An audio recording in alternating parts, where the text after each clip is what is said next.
Merci à vous. Comme vous pouvez... Thank you very much. As you will probably understand, I do not speak French. I can understand English and I love to read in French, but I do not speak French. So I shall be speaking half Italian, half English. And I'm going to read historical pages in Italian. Avec la traduction en anglais. My English is pretty rusty, as during the last months I didn't speak at all, except with my young nephew, who is 3 years old, and she speaks in English, and it's the only exercise I did recently. I think that you are all interested in history of architecture, and obviously often people ask me about Tafuri, the many years we spent together. I did my thesis with him, and afterwards I worked for many, many years through his death, along in sharing the chair of history of architecture at the University of Venice. I don't like to speak of him. He was my closest friend, and everything I could say is absolutely shadowed or not real, because memories are personal. And so I don't want that my memories, my personal memories, are overshadowing what he did and what you can, or people can, understand about his work. This is also a lesson for people studying history of architecture. I have only a story, a brief story. When we wrote in 1975, the book that's been quoted here, History of Contemporary Architecture, we divided the entire period in several chapters. And the way in which we wrote this book was that I was writing a chapter, Manfredo was writing another chapter. Afterwards, I gave to him my text, he corrected, he gave to me his text, and I corrected, and then we discussed it. For each chapter was more or less 1 month of this exchange. And Manfredo was absolutely determined to publish what he continuously explained as a unique building, which is a great Neo-Gothic church in Copenhagen, that he said it's an extraordinary building, because there is only the facade. And this is a sin against all the rules of the Gothic architecture. And I didn't know this building. I never saw it. And I said, oh, well, it's extraordinary. Just a Gothic building, a Neo-Gothic building with only the facade, without anything around. And so we published it, and Manfredo wrote few beautiful lines explaining that this was an extraordinary building because there was only the facade. He knew only a photo of this building. And after several years, we went together to Copenhagen to give a lecture, and we wanted to see the building. And we were speechless. The building is not an entire church completed, but around it there is an entire city designed in the same style, with the same characteristic, a real Stadtkrone, a crown of the city. And from this moment, I perceived that the most important thing for an historian, most important decision for an historian of architecture is not to write, to drop only a line about a building if you haven't seen it. The images are useful for the historian of art, are not useful for us, because we are always dealing with... Ciao Françoise, che piacere. We are always dealing with space. And space is something which cannot be reproduced in reality, in a photo, in a pictures, anyway. This is the only thing I can tell to you if you are curious to know something about Manfredo.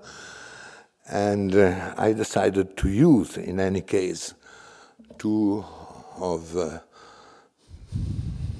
the pages of which we discussed a lot during all the time we passed together.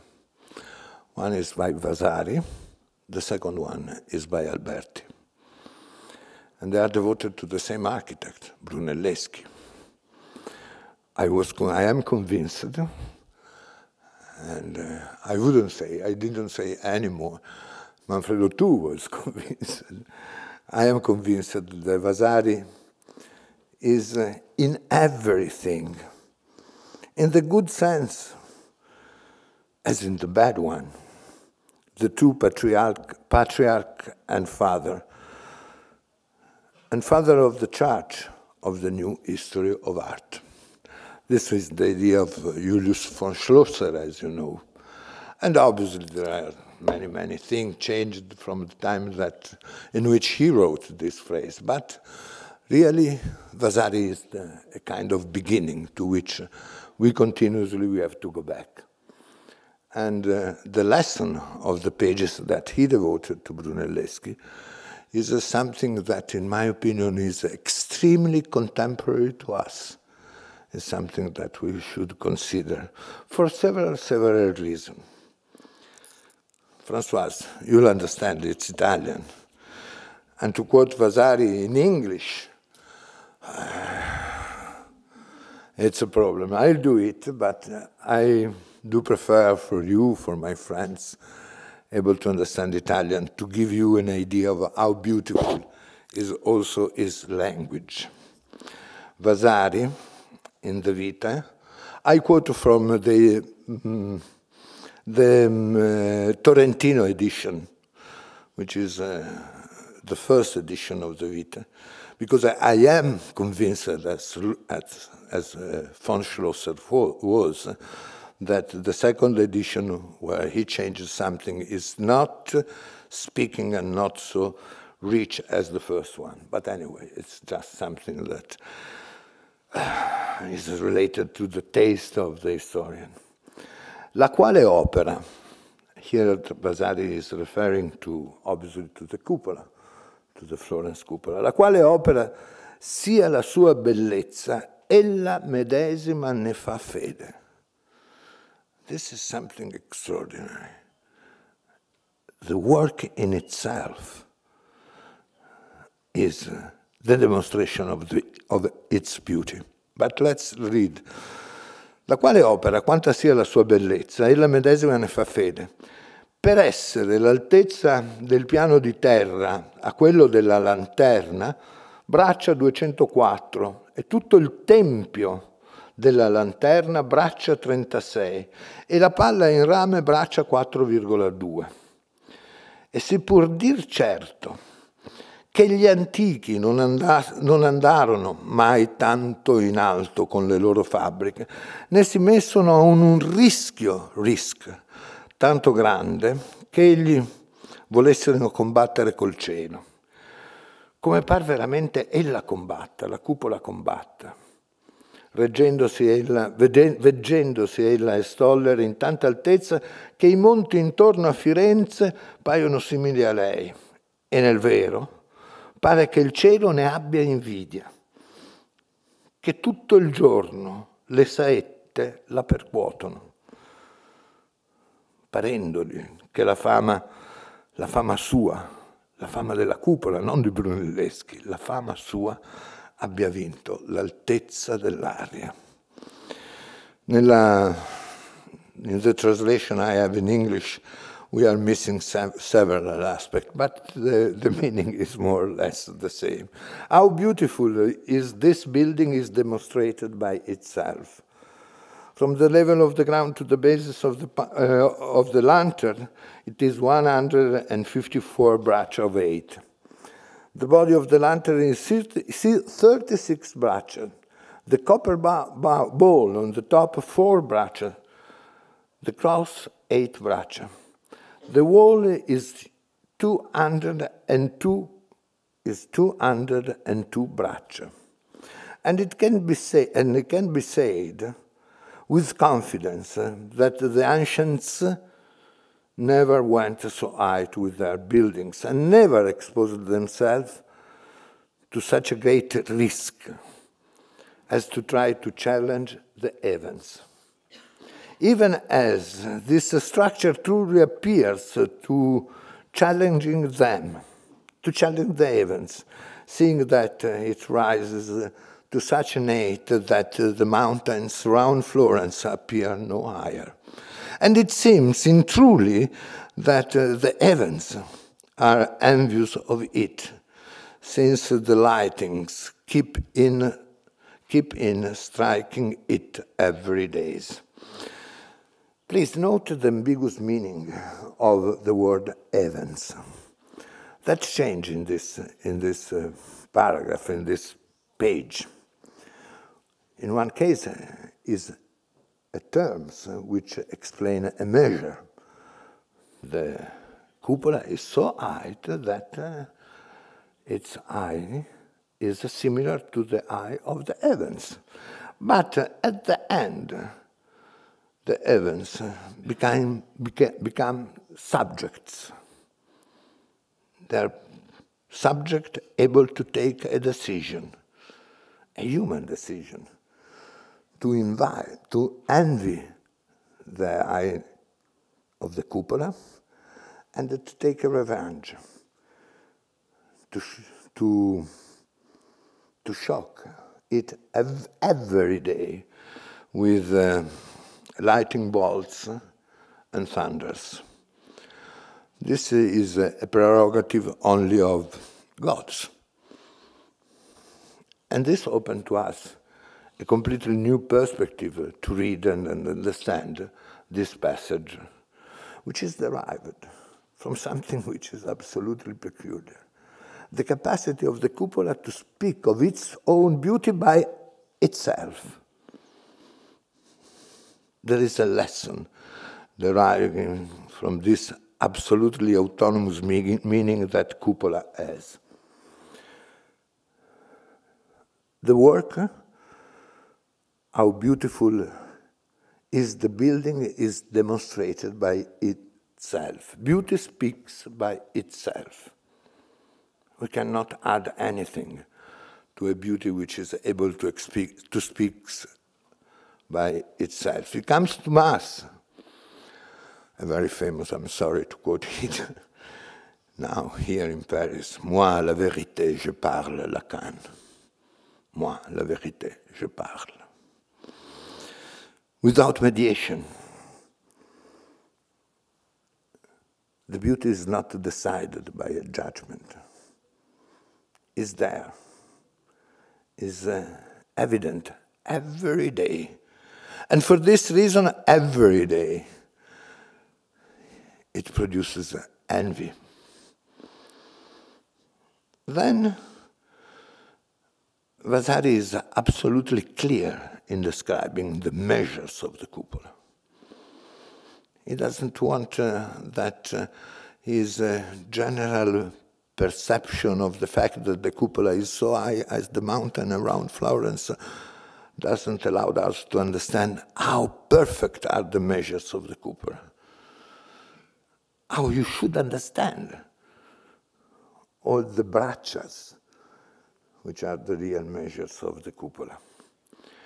And here there enters something which is challenging for our way of thinking, is the overlapping of the meaning of the quantity and of quality. Quantity here appears as quality. Quantity is the expression of the quality. Another topic. Obviously, I cannot speak of all the description of the way in which Vasari explained the solution invented by Brunelleschi to build a cupola. I'll go back on it in a few minutes. There a statement. This work implies the fact that the lesson of the ancient is no more of our day. We, Brunelleschi, had been able to establish a new canon, a new rules, a new term of paragon, is superior to the ancient. This is extraordinary, because if you remember the introductory page of the autobiography of Vasari, Vasari is always explaining of his authorities as something which is derived from his deep knowledge of the ancients. I draw everything. I sketched everything. I know all the secrets of the ancient. My authority is based on this knowledge. No, the cupola is giving to us a new dimension, a new perspective. And he recognized this. They never built something as the cupola. This implies to overcome the idea that our knowledge is based only on the experiences of the past. There is a completely new domain, the domain of invention. Moi, la vérité, je parle. But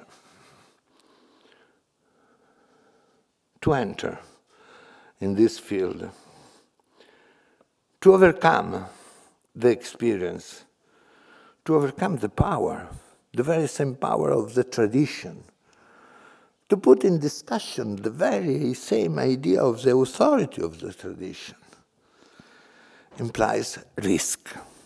This is the fundamental passage, risk. Risk, you are in danger. To overcome this lesson. In other terms, to make you free from the experience implies risk. This is a really fantastic moment in which, for the first time, speaking of architecture, it appears the fact that the risk is your target. Risk is your target. It's not something that you should avoid. It's not something that you should avoid. You can avoid, thanks to the lesson of the experience of the ancient. But you should, you must, you have to try risk, to challenge this possibility. It's extremely interesting also from an etymological, but it's too long, point of view, to put in relationship the terms rischio, as Vasari used, and the German words Entwurf. Entwurf, as you know, could be translated in a very primitive way in English as a project. Projet en français, I don't know. Entwurf, risk and Entwurf. This idea is at the center of the entire description of very long and detailed description of the cupola by Vasari. And in order to understand its meaning, we don't find anything very useful except something in Aristotelian tradition in Florence of this time, but this is very complicated. But to arrive to something which is definitive to understand this connection, risk and worth, we have to read an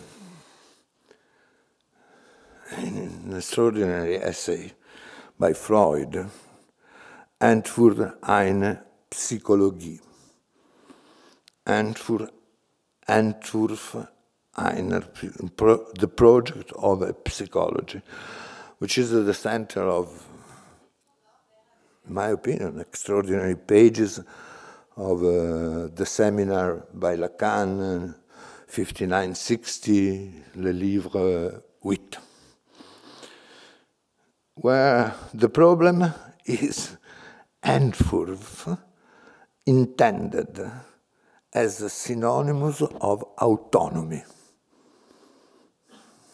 To do an Entwurf, to do a project, implies the absolute research of your autonomy. And this is risk. To be radical autonomy implies the risk. For Freud, in his essays, he was inquiring which is the ethical autonomy of the science, and Lacan on inquiring on the autonomy of psychoanalytic activity. Autonomous. Anything which is autonomous, which moi, la vérité, je parle, implies risk. And this is the cupola following Vasari.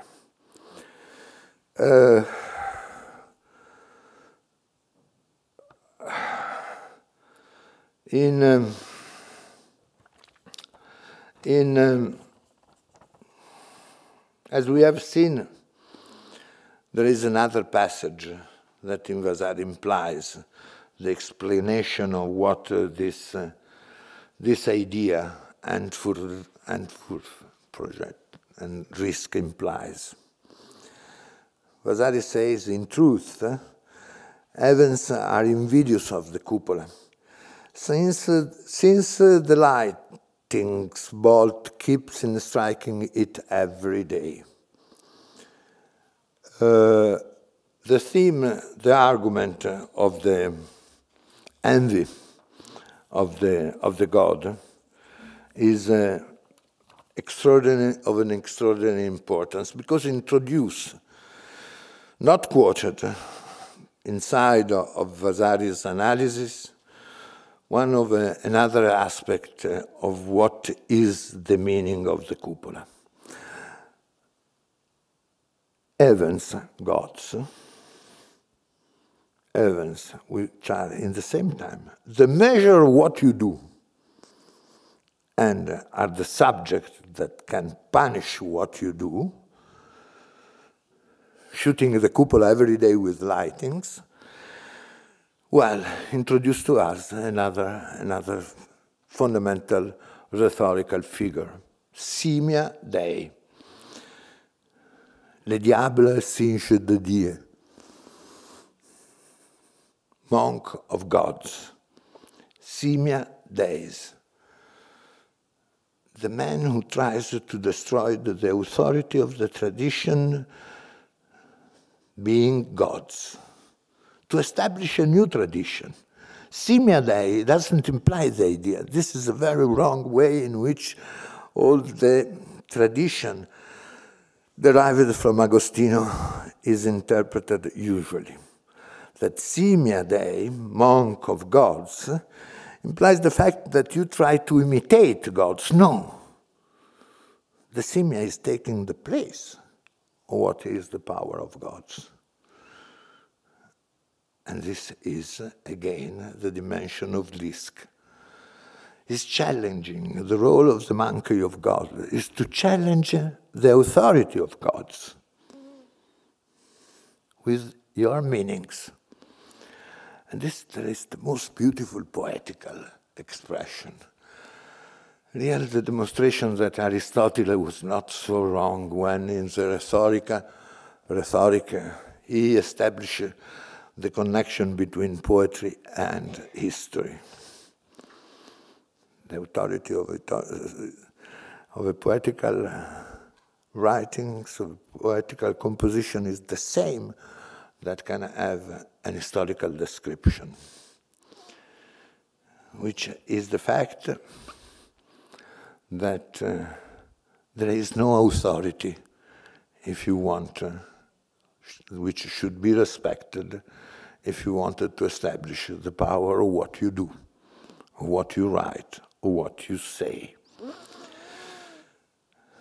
Looming on Vasari's description of the cupola, here, through the figure of the Simia Dei, God's monk, we are introduced to the final problem, which is perfectly shaped in this book written at the middle of Cinquecento,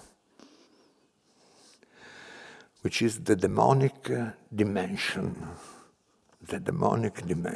of Antwerp.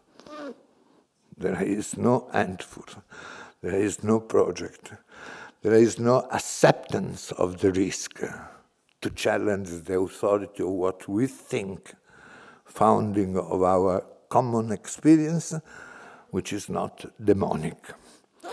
But to understand the demonic, we have to do another step, to understand what these terms, demonic, means, which is the meanings that we have to recognize to this so often misunderstood term, demonic. And to do so that, I'm following the lesson of Paul Tillich, Das Dämonische, a book that, a very short, 30 pages, more or less 30 pages. To read them, you have to read them 3 times. It's demanding. It's a book which is demanding, which is really increasing, at least this is my experience, the capacity to see, first of all, to understand, I do hope. The tension, this is my translation from German, the tension between creation and destruction. The creation and destruction of any real form is what the demonic is based on. And this distinguishes the demonic experience from the satanic principle with which we very often are confusing. Demonic is not satanic, it's exactly the opposite. The satanic principle is based on the fact that destruction is a thought without creation. Creation is the real target of the demonic.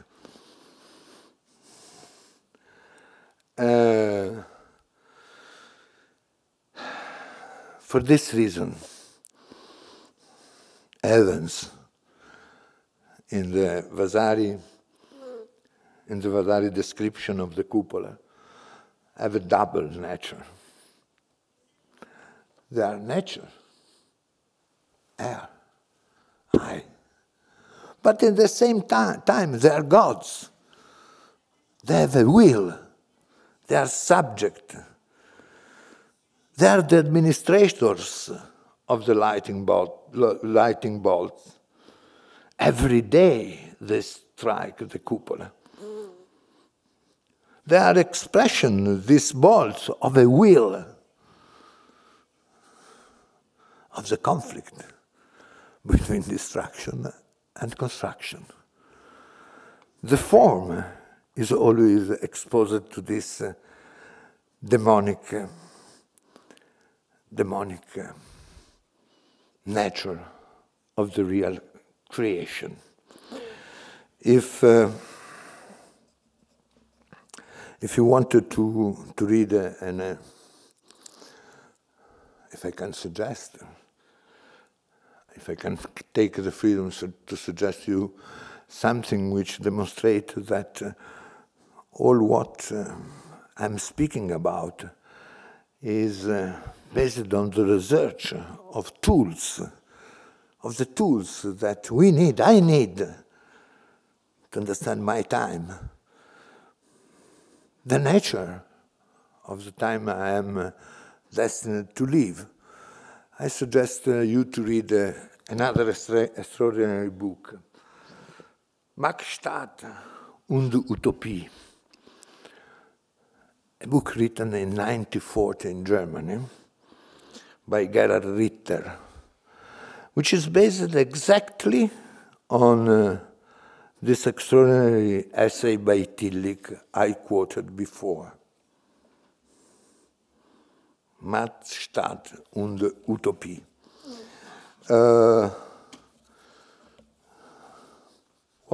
I have a beautiful quotation here, if I find, from this book, but I don't find. Oh, yeah, maybe.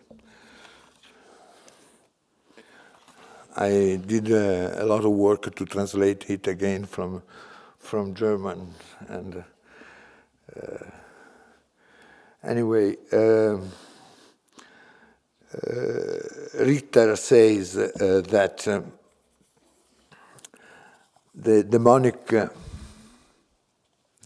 is at the base of any real form of government. And he uses the description of Thucydide to say that this was true also in the age of Athens. To create a big form implies to embody a destruction. There is no big form without destruction. And the destruction can appear in very, very different phenomenologies, as we can see in the description of the cupola by Vasari. There is another aspect. I'm finishing in 5 minutes. It's okay? No, she doesn't answer to me. Sì? François, 5 minuti ancora? 10. 10. There is another aspect that I would like to remember, but I assume that is perfectly well known to you, is the way in which all these considerations suggested by Vasari's text are accompanied in the description of the building of a cupola of an extraordinary analysis of two other aspects. Partially of what Brunelleschi did from a construction point of view. Vasari left us, and still we are without an explanation how the cupola, the two cupolas, the two shapes works. We don't have an explanation. We don't know exactly in which way it is built. We know how it's shaped, and we know how more or less works, how the structure works, but the way in which technically it was built, no. And Vasari gave to us this description of how it was built, which is different. And this is a big problem for us, for the historian of architecture. Not how, but what is. Not the tools that you are using to build, but what do you build? There is a great difference. Take the most simple and canonical building of the past century, the Farnsworth House by Miss. It's very clear. How did Myron Goldsmith use welding? It's a problem. And this is a problem for us, for historians of architecture of our days, that we have to understand this complication, this multiplicity of the aspects of the works we are trying to understand, or better, going back to my experience with Manfredo, to see in reality. There is a reality which is hidden under the aspect.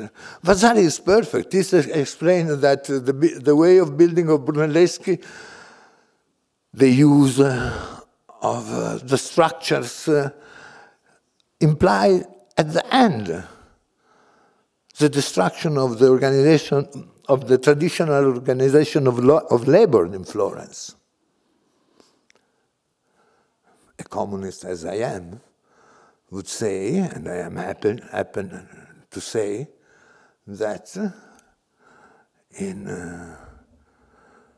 the building place of the cupola, we had the first strike. And this is explained by Vasari, and why they had the first strike.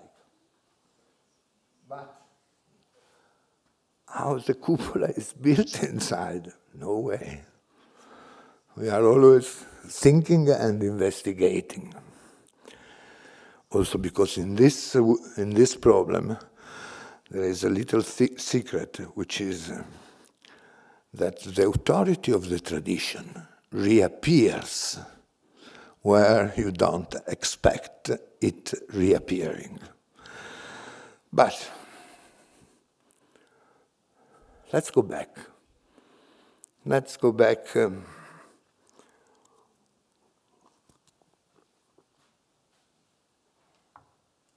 more or less.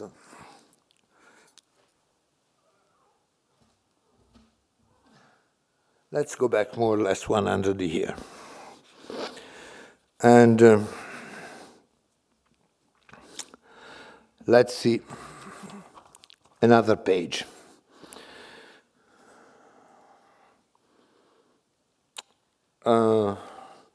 Again, I have to read it in Italiano.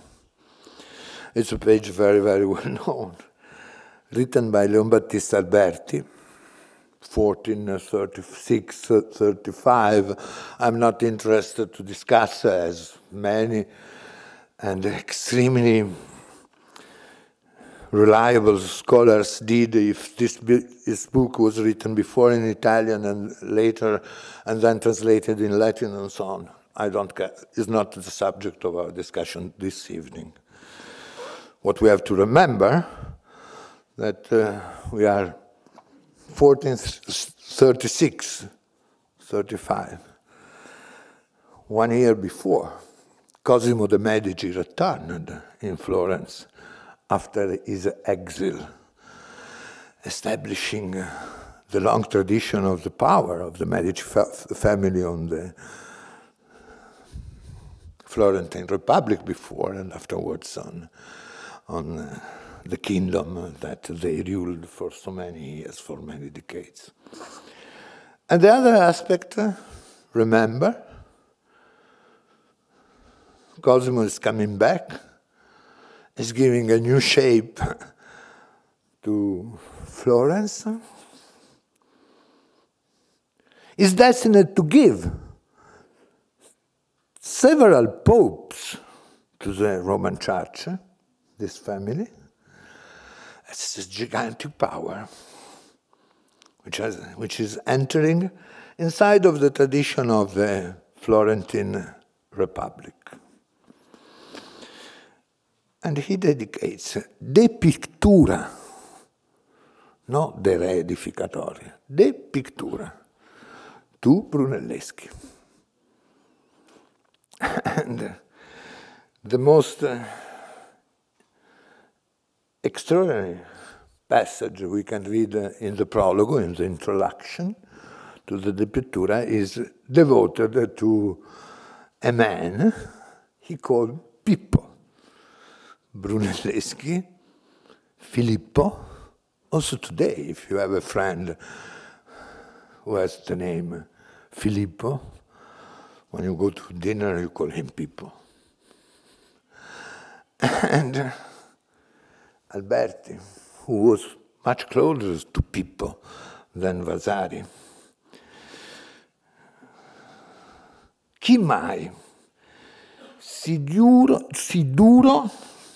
o invidio non lodasse Pippo? Pippo, he's writing the pittura. Pippo, architetto. Vedendo qui struttura sì grande, erta sopra gli cieli, ampia da coprire con sua ombra tutti i popoli toscani, fatta senza alcun aiuto di traramenti o copia di legname, quale artificio certo, artificio. Fantastica espressione, no? Artificio. Artificio certo. And here, all Alberti is in this, se io ben comprendo. Se io ben comprendo. Come a questi tempi era incredibile potersi, così forse appresso agli antichi non fu né saputo né conosciuto. It's a much more complicated Italian than the Italian of Vasari, obviously 100 years passed, but some of the words are exactly the same, and the concept is the same, but enriched. Alberti is using few lines, Vasari a lot of pages. The description of Vasari is real description of an historian who wanted to explain as far as is possible the nature of the object he is observing. Alberti, only the meaning. Let's try to read it in English. Who could ever be ardent or envious enough to fail to praise Pippo the architect, on seeing here the cupola, such a large structure rising above the skies, again the same image of Vasari, ample, and here the fundamental difference, here the history becomes really creation of text, creation. Autonomous creation, Lacan, ample to cover with its shadow all the Tuscan people. And constructed, another important passage. Vasari used 5 pages to describe the way in which Brunelleschi built the cupola. Here, Alberti uses only one phrase. And constructed, without the aid of centering or great quantity of wood. Since these works seem impossible of execution in our time. It's not challenging the ancient, it's challenging our time. It's a great difference. Here, the demonic is our time. It's our dimension of the experience. And after having said this, which is the key, one of the key of this passage, of these lines, if I judge rightly, I'm not sure. I put myself in doubt. His interpretation is my truth, but my truth is not right. This is the lesson for any historians. This is my truth, but there is nothing sure that is right. It was probably unknown and unthought, also probably unknown and unthought among the ancients. And there is the other great dimension of Alberti. The past is the source of any surprise. 2 words more.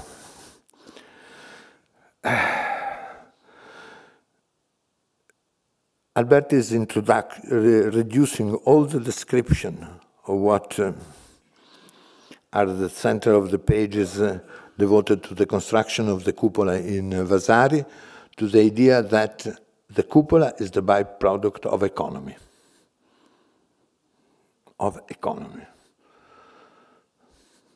A little quantity of means, in order to understand that the economy which is expressed in the way in which you built a building has 2 fundamental aspects. One, to be the reflection of the idea that the entire life should be based on the respect of the economy in any field. This is the reason why in the Libri della Famiglia continuously Alberti speak of this. And he's at the bottom of, which is continuously in the most stupid way quoted by the most stupid architect I know. The phrase in which Alberti says, a house is like a city is like a little house. No, no. The same rules which are the bottom of the good government of the city. Tucidide, he knew. Tucidide are the same rules, moral, ethical rules, which is at the bottom of the life in the house. It's not the shape of the house and the city. It's the government of them, which are the expression of economy.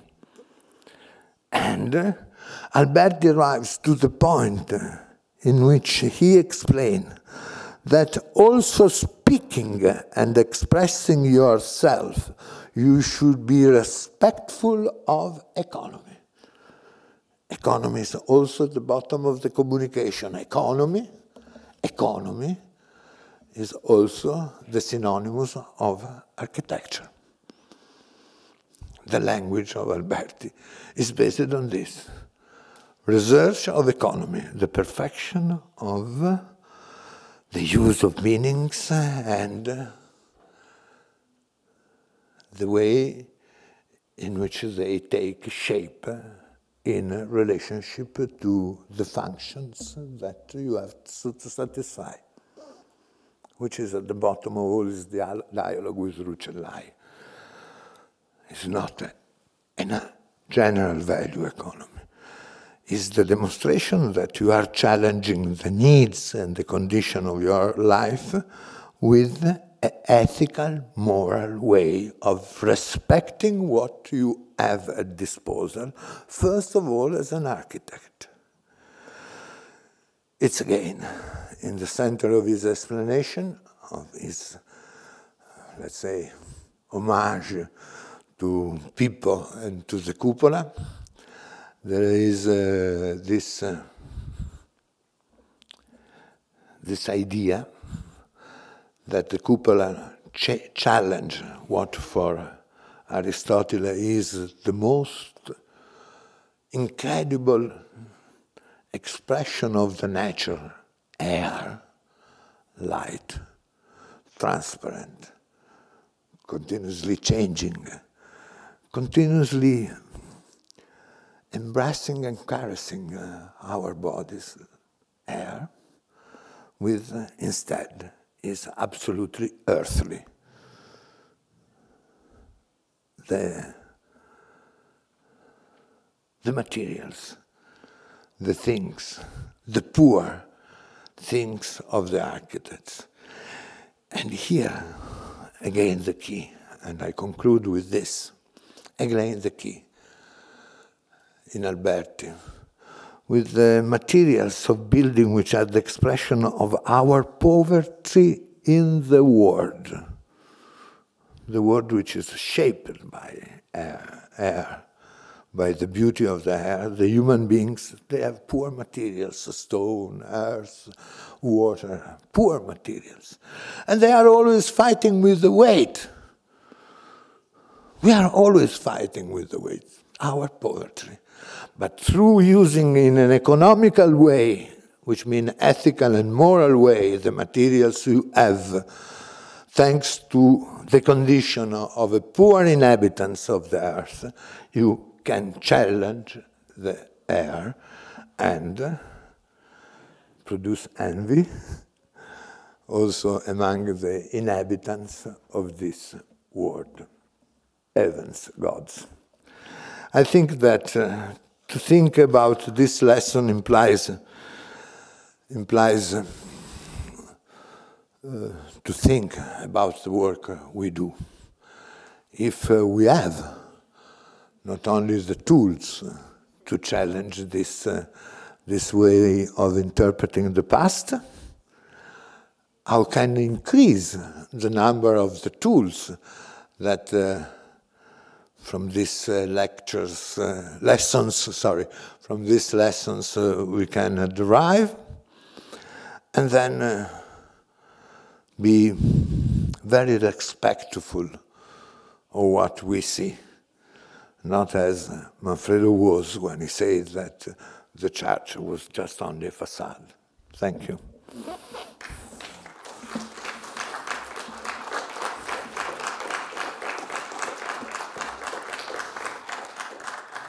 Sorry it was so long. Merci Francesco pour cet exposé. Thank you, Francesco.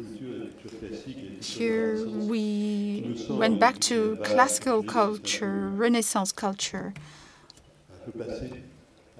And culture has deserted research and the history of architecture in France, in spite of the efforts of Kyle and a few others to rehabilitate Alberti. Alberti's sentence on which the house would be a small city and the city a small house, this was not just used by stupid architects, but by great architects, Alio van Trick, for example, and most contemporary architects believe that this sentence, if you look for the sentence, they all attribute it to Aldo van Eyck, whereas it's from Alberti.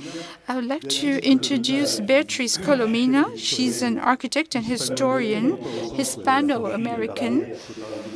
She didn't go from Mexico to the United States. She was born in Spain, in Valencia, where she studied before going to Barcelona. In Barcelona, at a time when the school was dominated by major figures, by Morales, an historian who died some 20 years ago in Amsterdam or Rotterdam.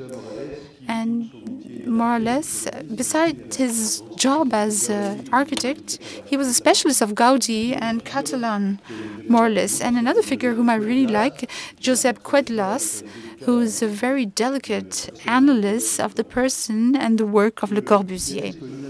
Beatriz Colomina, after her studies in Spain, went to New York, where she taught in Columbia and then in Princeton, and she's been teaching there for a long time now. She's a critical historian who revisits the saga and the modern dogma with contemporary lightings, with the gender studies and feminism, the criticism of mass media, medicine, hygiene, etc., etc. I'm taking out the figures. She published 4 or 5 books at least, and I know the titles. I read them all in English. Sexuality in Space in 1992, and one extract was published in the Aesthetic Review, the special number on architecture in the Aesthetic Review. That was quite a number of years ago, maybe 15 years ago. And one of these excerpts, which talked about Le Corbusier violating the ethics in the fresco that he had introduced in the Villa E1027, article that had raised a lot of controversy in France. And to begin with a very brilliant article of François Stremeux, and followed by an article from Tim Benton on refuting feminist arguments of Beatrice Colomina. And then Privacy and Policy, which is a book on the situation of architecture in the age of communication and mass media, with two opposed figures, Adolphe Loos and Le Corbusier. Adolphe Loos, there are no written traces of him. Everything has been destroyed, and luckily so, if I may say, because the work appearing right now on pedophilia are damning, and a few things were destroyed, and there were full books on that topic, on his condemnation that was long-time held secret. And there are other works of Le Corbusier, which was published at HYX, the publicity of la publicité du privé de Loos à Le Corbusier. And All the Human, 2016, it's an archaeology of design, which she wrote with her husband, Marc Rigret. And we had the famous exhibition on constructivist architecture, and more recently her book, which is called X-ray architecture, which is an exploration on the theme of health, illness, sanatoriums, etc., since the 20th century or the end of the 19th century. So in French, the article on Lillian Gray that had some physical consequences because the fresco of Le Corbusier incriminated was whitened. It was a fresco that was made out of pencil, and there was a first restoration of the fresco traced in relief, graffito, and the disciple of Beatrice Colomina went and blurred this fresco, and you can only see this swastika. And now, in the recent restoration, unfortunately, this fresco was totally destroyed, so there are no more traces of this work of Le Corbusier. So this controversy, well, we don't have any more material proof of it. So the Épistole Privée published under X, and shorter articles published under B2, Nicolas Jankovic, especially an essay on American grass, the American grass in American suburbs between 41 and 61 during the war. Yes, until 61. Why 61? Is there a reason? No, probably no reason. And this emblem of American culture. So that's a small book that was edited by B2. And a larger book, and the two articles of Beatrice Colomina are there in a sandwich. A bigger book of Nicolas Jankovic in Playboy. And a very limited edition, which is the article of Beatrice Colomina in Playboy, some 64 pages, published at B2. She's going to talk about radical pedagogies, and it is a work more or less equivalent to what we did. She did this a long time ago with collaborators, some 80 collaborators from various countries, and there were several uses and exhibitions that were held in Lisbon, Venice, and Warsaw, and maybe some more afterwards. So she's going to talk about radical pedagogies. Thank you, Beatrice. Merci beaucoup. Thank you very much. Really very informed introduction. Very few people refer to the fact that I studied in Valencia, or who my professors were when I arrived in Barcelona. But of course, I feel an enormous debt to the people that you mentioned, Ignacio Morales, who was my professor, and Pep Ketglas, who was a very young teacher when I arrived in Barcelona. I was precisely the person that connected our generation, in particular me, very closely to the school precisely of Tafuri, to what we were visiting very, very frequently. So this is my infancy in a way, because then very soon I went to New York, and the whole approach about architecture, of course, changed. This project is a project that I developed with students, with PhD students in the School of Architecture at Princeton. So therefore, it's of course a collaborative research project, multi-year. I think we started in the year 2010.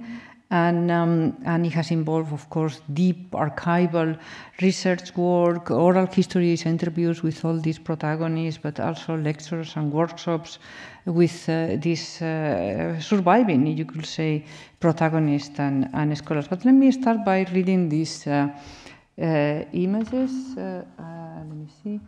The next one. Yes, I start with this one, which is actually a photograph of May 1968.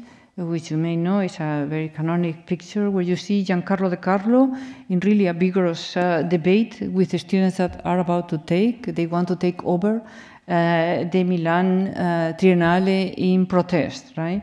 And you see that he leans forward, but he seems very angry, but also listening very attentively to the students. And particularly the student that seems to be the one lecturing him. And it's interesting that both sides, the students, and this is maybe not so clear in the image, both sides, the student and the teacher, are radical. Because despite the fact that he appears like the straight man with his jacket and his tie, Giancarlo De Carlo was actually an anarchist. And paradoxically, the students are following his call to question institutional authority by refusing to follow him. In a way, you can say that the whole ecology of education is somehow destabilized. The circle of the students, and that I think is also an interest in architecture, the circle of the students has become a kind of classroom, a portable, improvised space in which the streets are becoming the real teachers. So the line between urban life and education has been dissolved, and protest has become pedagogy. And then this image, which is also part of the images that I put at the beginning, right? And what is this? This is the 2010 protest, and it's precisely 2010 when we started this project. So I want to emphasize this question, that it was both a historical research, but it was also motivated by what is happening today in the world of education, and how come that the protests that were so intense in this period of the 60s and 70s had stopped. And in this very moment that we were saying this, there appear to be protests in some part of the world, and these are students that are protesting in Rome, the university reforms, with the students marching in the streets of Rome in a kind of performative political act, and with these seals, these beautiful seals that reproduce covers of seminal books. You can say that only the Italians can make a protest beautiful, no? So in many ways, the scene captures the intersection of protest, education, and Italian design, with the bright color seals lining up as a kind of a visual manifesto. You can see here that pedagogy has become protest, right? And as I say, this project is a multi-year collaborative project of a number of things that I just mentioned, lectures, workshops.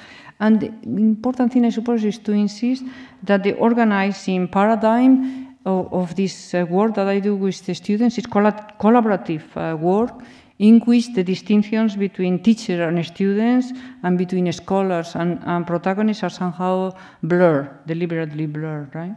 And it's in fact interesting that most protagonists of this period were also themselves teachers, archivists, writers, and activists. So let's see what we have here. Okay, now we have the Biennale occupata. So the Triennale, in fact, was occupied by the students and disappeared, in which there is protest everywhere. So here you have the protest in the Biennale of Venice of that year. But what I was insisting is in the fact that the protagonists of this period were themselves teachers, activists, and writers. And think about, for example, very quickly about not only Giancarlo De Carlo, of course, but about ant farm in the United States, or think about so many others. But in fact, you can also think about Tafuri, which, as Francesco Dalcò say, it was a communist, as was Francesco Dalcò and many of these groups. So therefore,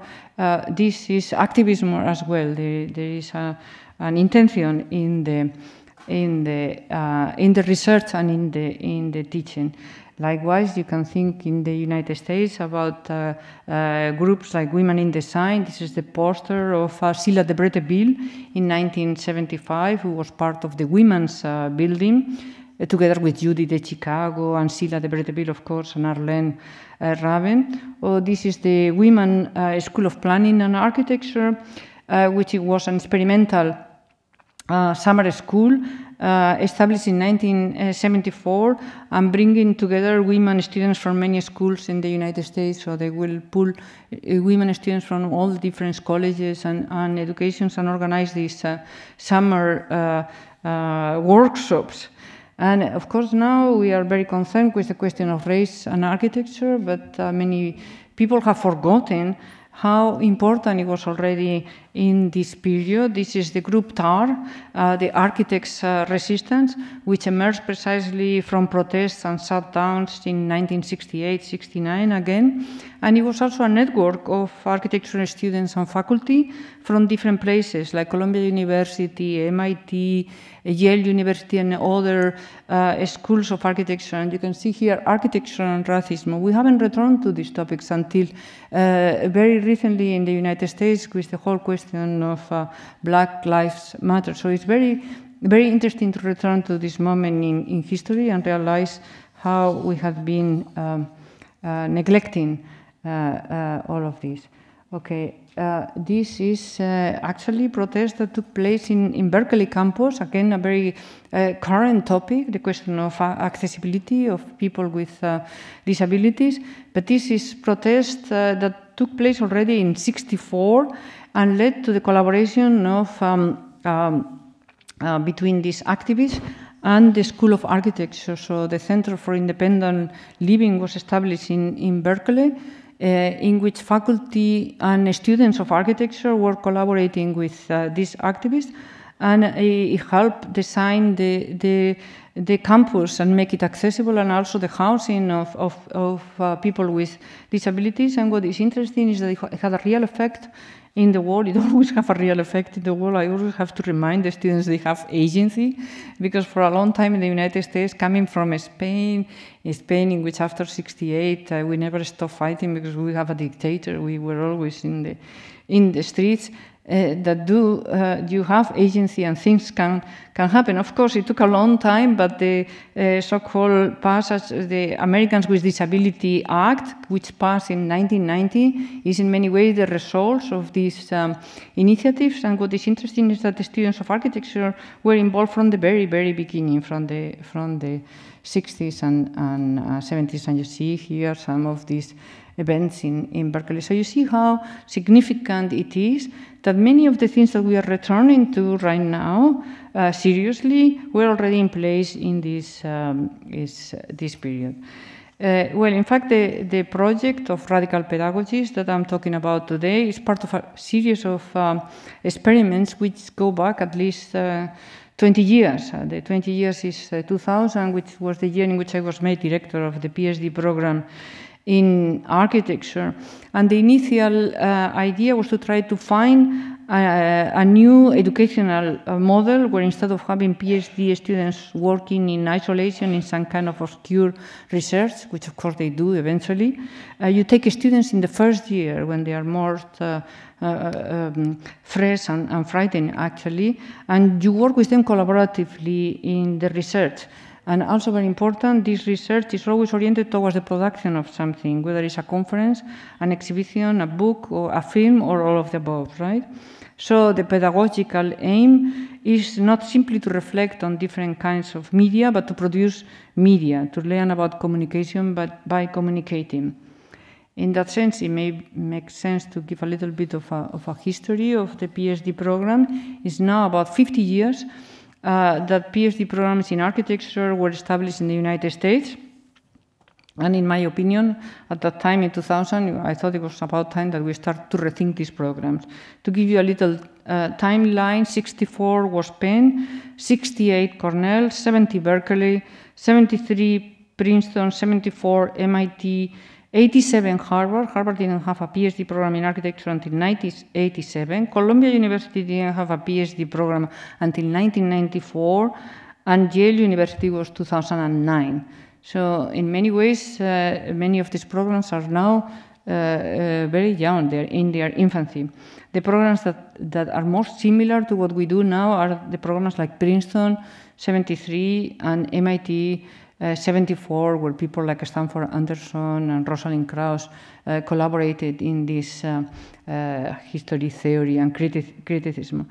I think in Europe was similar. I remember being in Barcelona as a student in the mid-70s when the first courses towards a PhD were established with people like Rafael Moneo, Ignacio Solá Morales, and others teaching the courses towards the PhD, and it was in this moment that I myself took the courses and then left for the United States and never returned.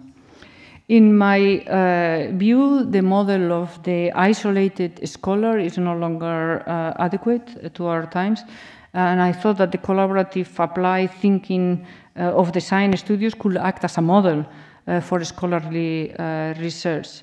And I didn't think about that at the time, but in retroactively, I could say that it could be a delay lesson, if you want, from learning from Las Vegas, which use the studio contest to develop a theory and publish it in the form of this innovative book, Learning from Las Vegas.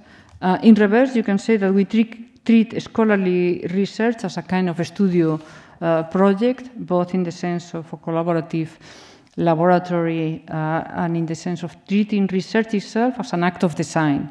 So the most important thing, I think, is to realize that we refuse actually the distinction, the radical distinction that has been established in recent decades in architecture between design and scholarship. Right? So starting in the year 2000, I led a number of experiments in this spirit, which include first a book, Cold War Hot Houses, that we wrote collaboratively, and there are all these authors there, including some of them are already in Paris, like Paul Preciado, then was Beatriz Preciado, and a number of really fantastic authors that have developed in the meantime. The next one was a big conference on discipline building, which was precisely about the history of the establishment of the programs in PhD programs, and also the rise of architectural theory in the United States and all the kind of protagonists of this period. It was very interesting because we could invite many of the original founders of these PhD programs and many of the people like Peter Eisman or Denise Scott Brown that had played such an enormous role in the development of architectural theory in the United States. Then it came Clipstand Fall. Clipstand Fall was an exhibition. We started with our research, and all of a sudden we were asked to do an exhibition. It was the little magazines of the 60s and 70s in architecture. We did this exhibition that opened in a store for art and architecture in 2006.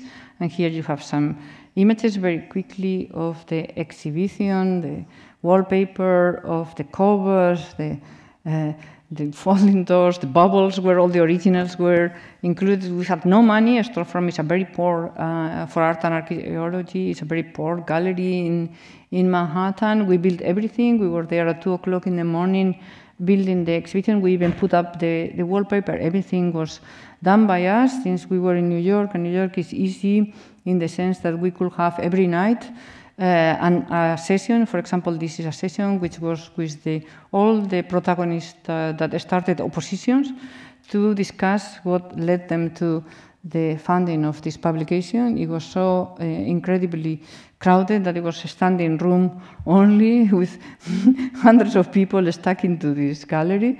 Another night it was dedicated to October with Rosalind Krauss and Eva Lambois and Hal Foster and others. Another night we dedicated to the kind of London the thing about New York is you stay in place, so everybody somehow, it's like like an airport or like a station, everybody turns around. So at a certain point we put together a group of the kind of English characters with Michael Webb and Peter Murray and Graham Chain, and at a certain point Hans Colline turned up, and we did also a kind of a spontaneous event with him, and so on and so forth. And here is Ren Koolhaas, who was also fascinated by the project, and before we know, actually here is Nicholas Urusov, who was the architectural critic for the New York Times, and all of a sudden the exhibition was in the front cover of the New York Times in the art section, and before we know, we were invited everywhere. So our exhibition that was in a little gallery ended up in the CCA in Montreal, where of course we have to be much more careful because it's an institution, and the paper shouldn't touch the, and here I'm with my team that we went there, and every time it's the same. Every time we invited people there in Canada, we did a lot of research in their archives, and we invite people from Canada, and then we were invited to Documenta in Kassel, where again we have to, every time we have to redesign the exhibition and install it, and finally no, we went to the AA in London. Again, in London it was fascinating how we could put together so many people, all the Archigram, all the surviving members of Archigram, Claude Parent. I mean, it's also very sad to realize that so many people in the meantime had passed away, and it was also very important to have done this work of oral histories, right? Here is Peter Cook and Madelon Brissendorf with Claude Parent and Raphael Moneo and so many other. You can see there Charles Jenks, who is also not with us, etc. Then we went to Barcelona, and in Barcelona again other events, Oriol Boigas, people from Barcelona, but also people like Chiplor or Prada Pool from Madrid that came to Barcelona.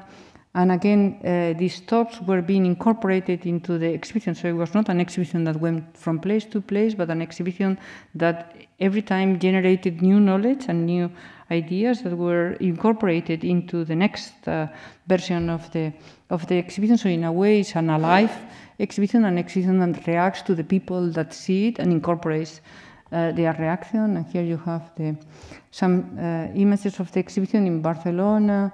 And there were always these facsimiles of the magazine. We noticed that people like to read, so there were all these spaces where people were, actually we did facsimiles so people could read the little magazines. Then we went to Oslo, where, believe it or not, we couldn't do anything in the walls. So we came up with the idea of doing a curtain with the wallpaper, and then people in Oslo wanted to do skirts and shirts with this fabric. I mean, it was funny. And then there's all the images, and finally everybody in every exhibition said, "When are you coming out with the book?" And we thought, we haven't thought about that, because there was the exhibition and it was a very good website with a lot of information. But finally, Craig Buckley and myself killed ourselves doing this kind of door stopper of a book which collected all the cases. It was published by Acteurs, and as soon as the book was published, we started, because of the publicity of the book, I suppose, we started being invited in other places in Latin America. For example, here we are in Santiago de Chile and in Bogota, and it was so important, all the research that was done with other editors and scholars from that part of the world, from the whole of Latin America. They got all together, that they themselves did a second kind of annex to the Clip Stanford book with all the Latin American magazines that never made it to any major library like Columbia University, Avery Library, so we didn't know anything about them. So every time new research, new scholars, a kind of collaboration, right? Global collaboration. Playboy architecture. Playboy architecture was based on the very stupid idea, if you want, very simple idea that at a certain point I realized that there was a lot of architecture in the magazine Playboy, and that where Playboy has been studied profoundly from every single point of view, including literature, etc. I mean, I think Umberto Eco wrote a book about Playboy.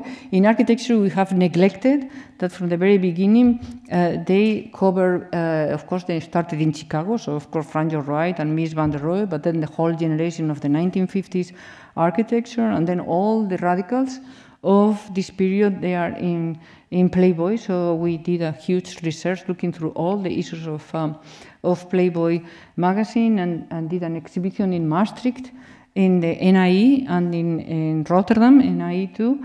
And then from there he went to, and this is all in Maastricht, and from there he went to the Museum of Architecture of Frankfurt. So again, with each iteration, again new information and new ideas. I mean, in fact, the way that these projects in a way overlap is part of the methods. The projects are collaborative across generations, and the projects somehow influence each other, even if we always experiment with different kinds of archive and different kinds of analysis and new kinds of communication. And in that sense, Playboy is very particular. But this is radical pedagogies, which started very simple. We were asked, we were doing this research, and we were asked by the Triennale de Lisbon Triennale to participate, and they gave us this beautiful abandoned school, and we did a very simple project, also designed by the students. I will go very fast with this kind of Bucky-Fuller organization of the tables, but you can see it's extremely primitive. But it was also very interesting, and it generated a lot of discussion. There was also, for example, here we are actually in the Institute of Venice, and you have syllabus. You have somehow you could put the headphones, and here Tafuri give a lecture. So a lot of people spend a lot of time in the space doing research, because it was kind of multimedia too. And again, we did these events. We did them in the street, discussions with other people in Lisbon and participants in the Triennale on the question of education in our time. Somebody from OMA must have seen the exhibition, or maybe Rem Koolhaas himself, saw the exhibition in Lisbon and invited us to participate in the Biennale of Venice of 2014, when Koolhaas was the director, and they gave us this fantastic wall in the Arsenale. Again, you know how the Biennale is. They don't give you practically any money. They don't give you actually any money.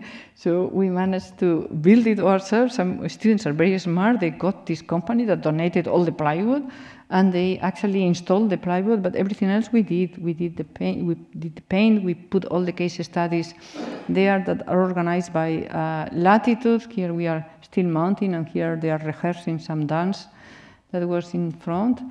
And here you have some images, and you can see what is happening, that at a certain point people were using the exhibition as a library. So the Biennale at some point called to say, people are coming here at 9 o'clock and they leave when we close at 7, and can we put some chairs? And I said, yeah, put some chairs if you want.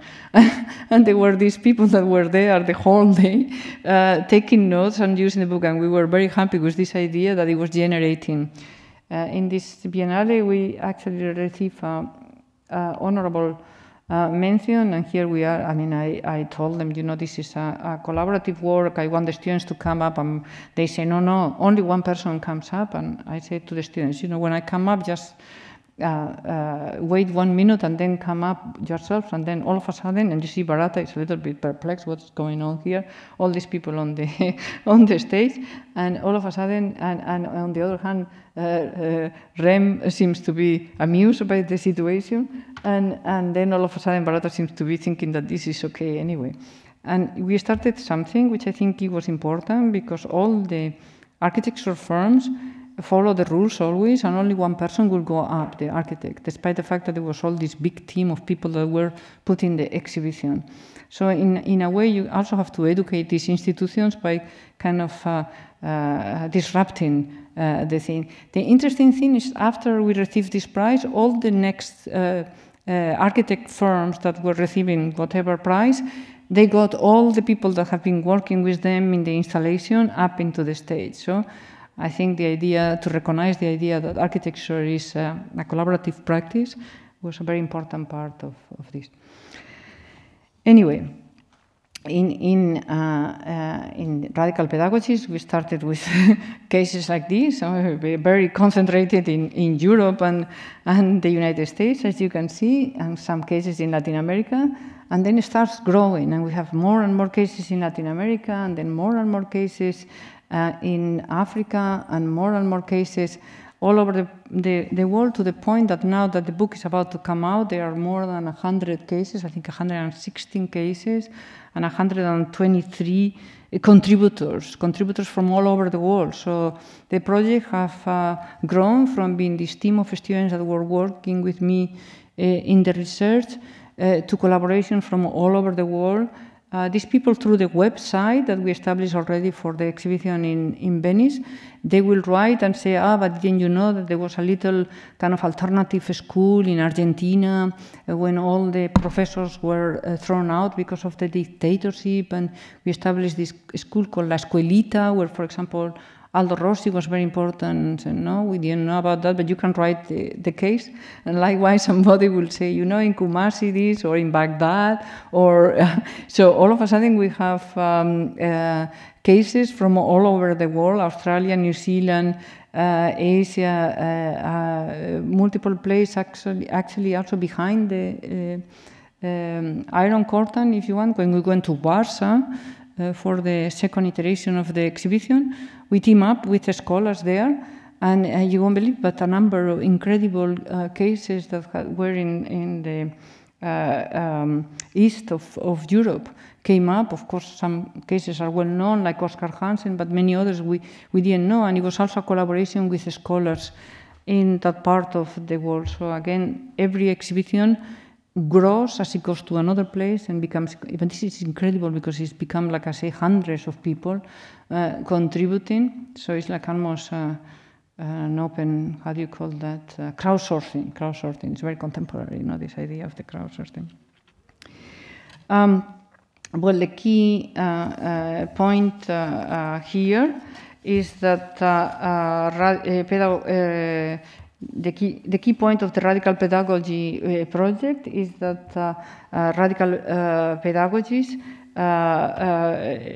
experiments play a crucial role in shaping architectural discourse and practice in the second half of the 20th century. You have here, for example, Valparaíso in Chile, more Valparaíso. Here you have Polyarch, for example. Polyarch took students of architecture in the UK from one school to another. So you will exchange the population, or a group of the population will go to another school with these Polyarch bags, in which Cedric Price was very involved. These are the summer schools that were organized by Alvin Boyarsky before he even was named director of the ENG. This is an extraordinary group of people that profoundly changed the education. This is actually, I was part of this. I was in Urbino in the fall of 1980, the International Laboratory of Architecture that Giancarlo De Carlo ran in different parts of Italy, but in this case was in Urbino, the School of Architecture, Planning and Building in Kumasi, where so many visiting scholars changed also actually the education. You have here Bucky Fuller, well, many you can read, right? so that I go faster. Kumasi, what else do we have? Baghdad and many other unexpected cases are part of this study. This is India, the National Institute of Design, where the IMS were consultants, and here they are arriving. Or you can think about Nicolas Negroponte, Machine Group in MIT, and so many other cases that I wouldn't have time to present here. But perhaps it's important to think about what time are we talking about, right? Because this is actually a time of collective, if you want, defiance against the authority of institutional, bureaucratic, and capitalistic structures, a geopolitical landscape transformed by the Cold War and the Vietnam War, and the space race, of course.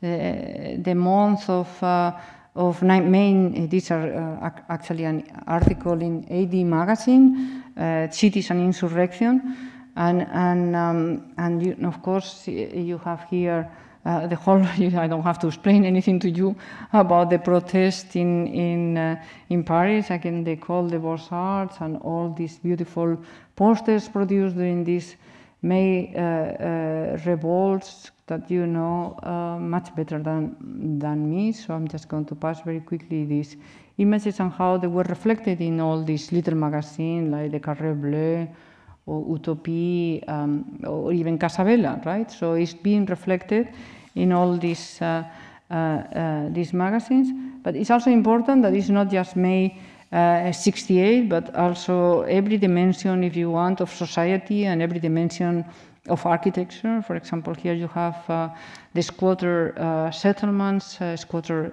protest of Prague, 1968, or again the Triennale Occupata. As we say before, the students end up occupying the Triennale, destroying everything. This is the ironical thing that by default they had been incorporated into the exhibition. Giancarlo De Carlo made this installation called the Protest of the Young. So now the protest has become part of the exhibition. But it's also important to see that it's not just in Europe, but think about the protest in Columbia University, very important. Avery is on strike. This is the main hall of Columbia University School of Architecture. This is Yale University. The school by Paul Rudolph have only a few years, and it was completely burned down by the students.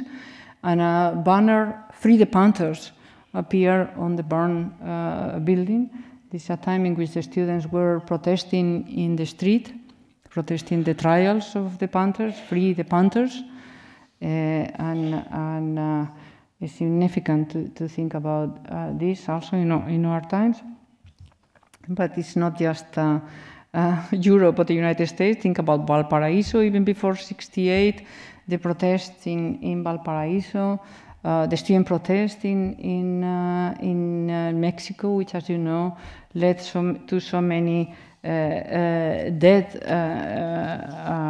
students. Right.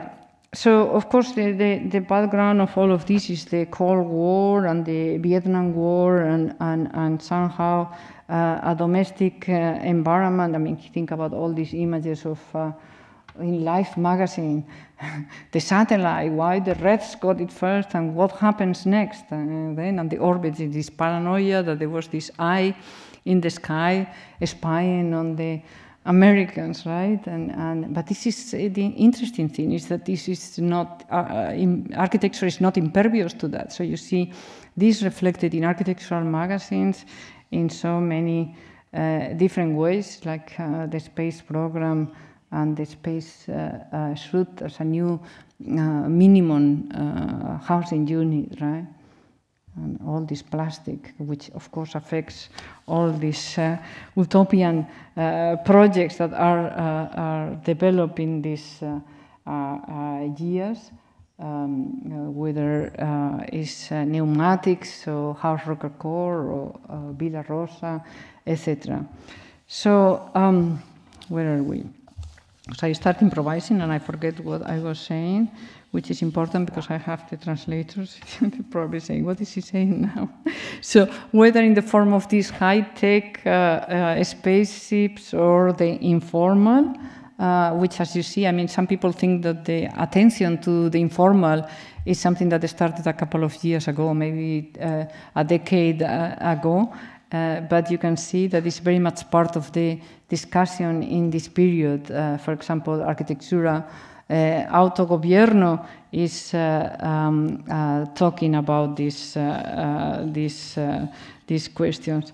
Architecture, of course, was not impervious, so whether in high-tech spaceships or informal, architecture as traditionally understood is in a way gone, right? And architecture becomes, in a way, indeterminate. I mean, there is also all this attention to the ecological issues. It's interesting too that were some forms of radicality that you just saw, celebrated architecture integration in the larger cultural milieu, whether it's political, cultural, economic, or even ecological, as in this case.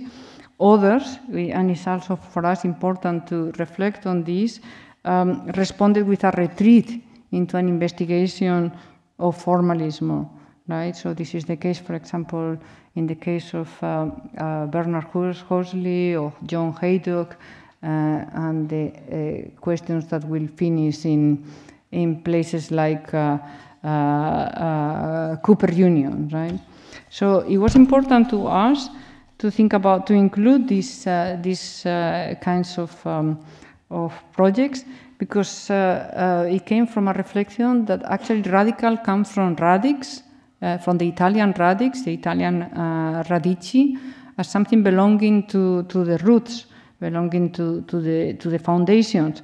And the idea was that radical pedagogies shake foundations and question the basis of architecture and disturb assumptions rather than reinforcing or disseminating them. And it's important to see that it could take also this form of a return to what they consider the roots of architecture in this formalist study. So it's not radical in the popular way that we understand today.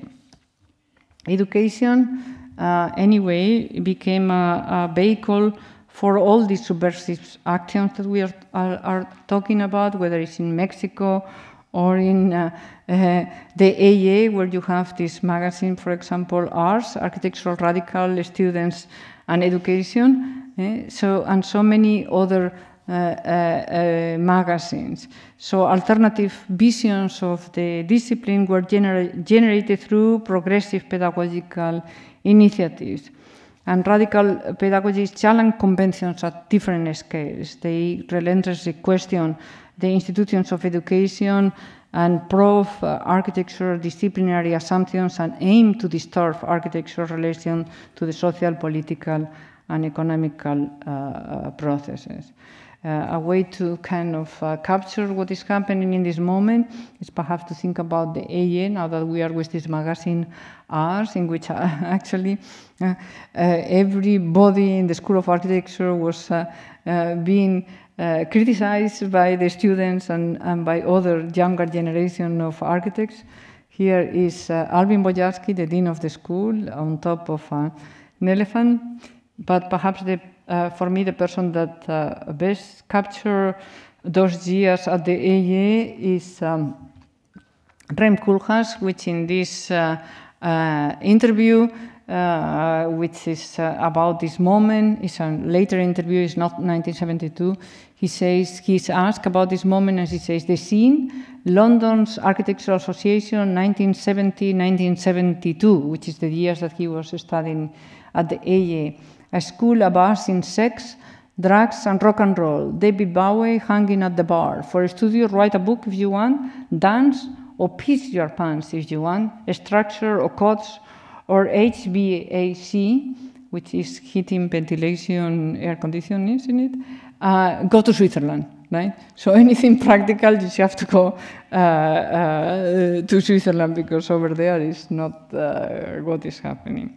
Perhaps it's also important to reflect briefly on the name of the project, Radical Pedagogies, which is, of course, a play on radical design, this term that was coined by Germano Celant for a diverse production of a group of Italians, a menagerie actually of Italian groups, individuals and publications, more or less between 1963 and 71, which includes Super Studio, Archithum, UFO, 991, etc., 999. Etc. So our point is simply that there was also a parallel subversion on architectural education, and not just in Italy. Here is Mendini, right? Of course, there was a different schools. You will have more time. We will have to discuss about this animosity actually between Florence and the radicals of Florence, and people like Tafuri that considered that this was not radical at all, and the real radical was Hilbersheimer. But the point, I suppose, is that subversion took multiple forms, challenging programs, architecture schools, institutions, even the basic relationship between teachers and students. The diversity of pedagogical experiments was also crucial to this radicality. Any sense of architecture as a singular, stable phenomenon was jettisoned by a kaleidoscopic array of challenges to conventional thinking. The Radical Pedagogies project, in a way, presents a kind of taxonomy of all these different species of experimental architectural education.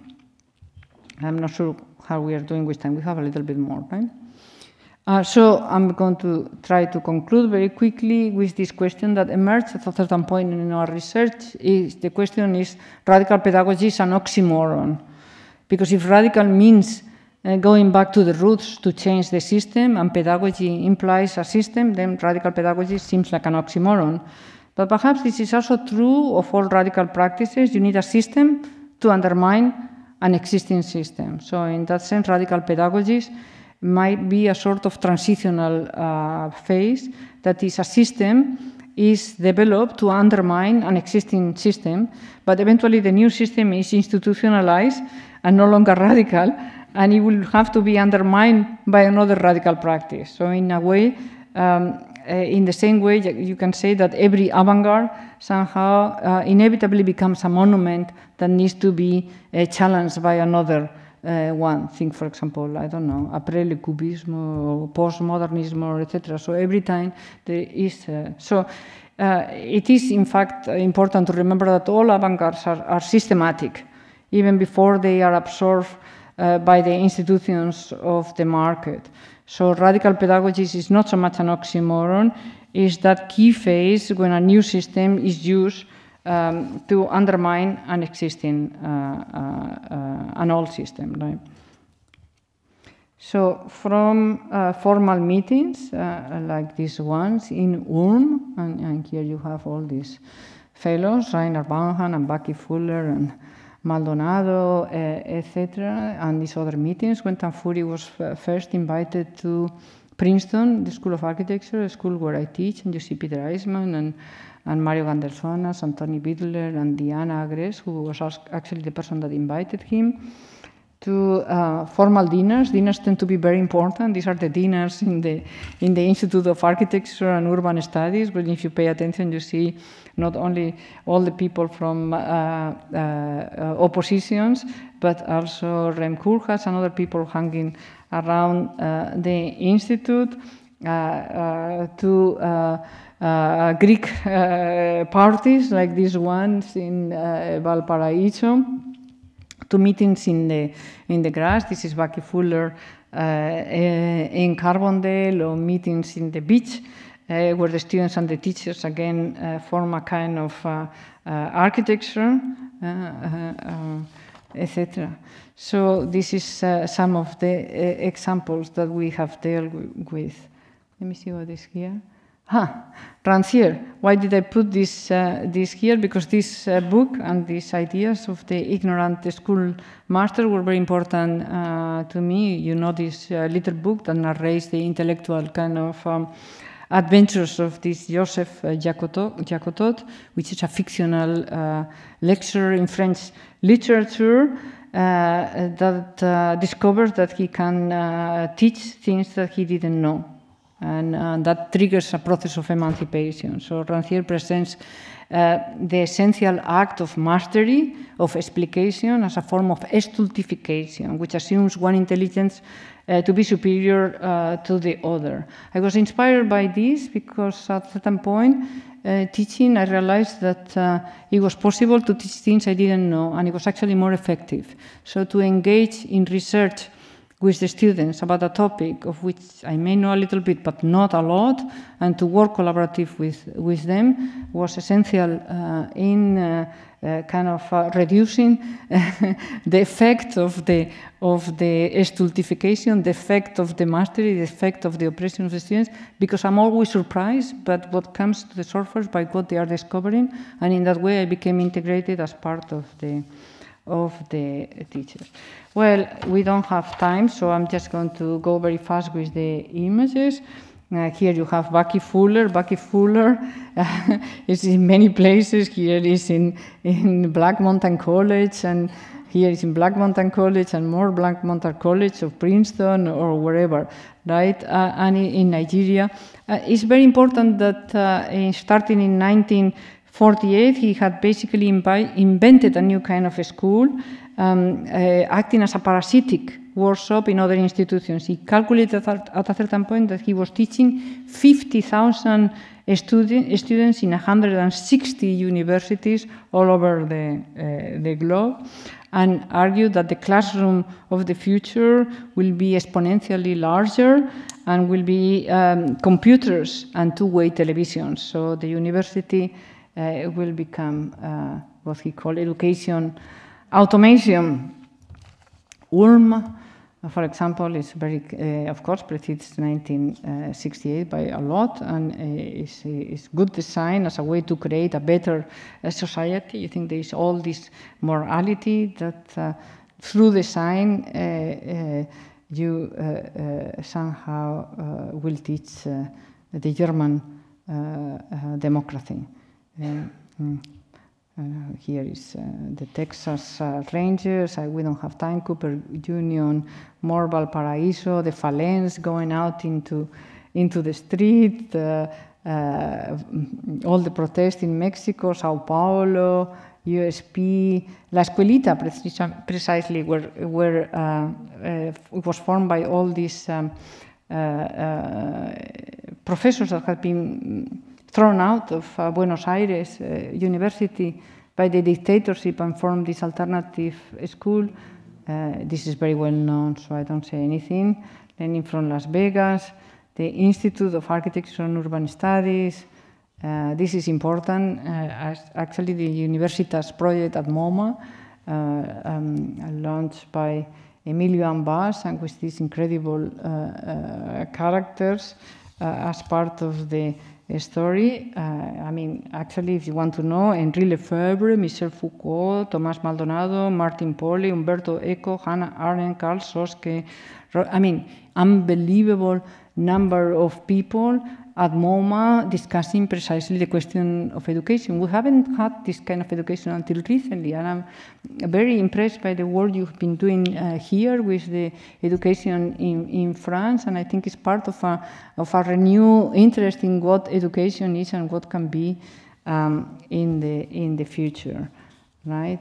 Okay, this is the group of Dalibor Beisele and Rikbert, the course of what all these people are graduated, people like Robin Evans or Libeskind or Mohsen Mustafabi or so many people. And what amazes me is the number of books that came out from this group. Oh, this is again the Tafuri with a very young Nini de Michaelis. Again, the possibility of getting a degree in architecture without designing anything emerged in this moment. good global tools. Well, I have already talked about this. Okay, I pass very quickly and I go to Kendo Tange. The group NER, it's very interesting. The Soviet Union, Frey, Otto, Berkeley, which I already saw, etc. And this is actually the book that is just coming out. We are in the last proofs. The front and the back cover. In the front is the University of Nigeria in 1960. In the back is the University of Sao Paulo, and in the flaps, in the images on the flag covers, you have Halperin on the left and Giorgio Kepis on the right. As I say, more than 100 cases globally of students of experiments in architecture. So, in conclusion, with a typically short lifespan, these diverse experiments often found one of the following ends: either abandonment or dissolution, assimilation into a generic mainstream education, or termination due to financial or political constraints. Many radical pedagogies trace an arc which is typical of the avant-garde, leading from radicality to conventionality. I mean, who will say now that the studio system, for example, at the AA is radical? No, it's no longer radical. It may have been radical, or that Cooper Union is radical. No, it's not. It's not anymore. It was in the 70s, and in a way, all the schools are spinning the wheels and continuing very much with the same system. So many radical pedagogies trace this arc of the avant-garde, leading from radicality to conventionality, from subversion to institutionalization.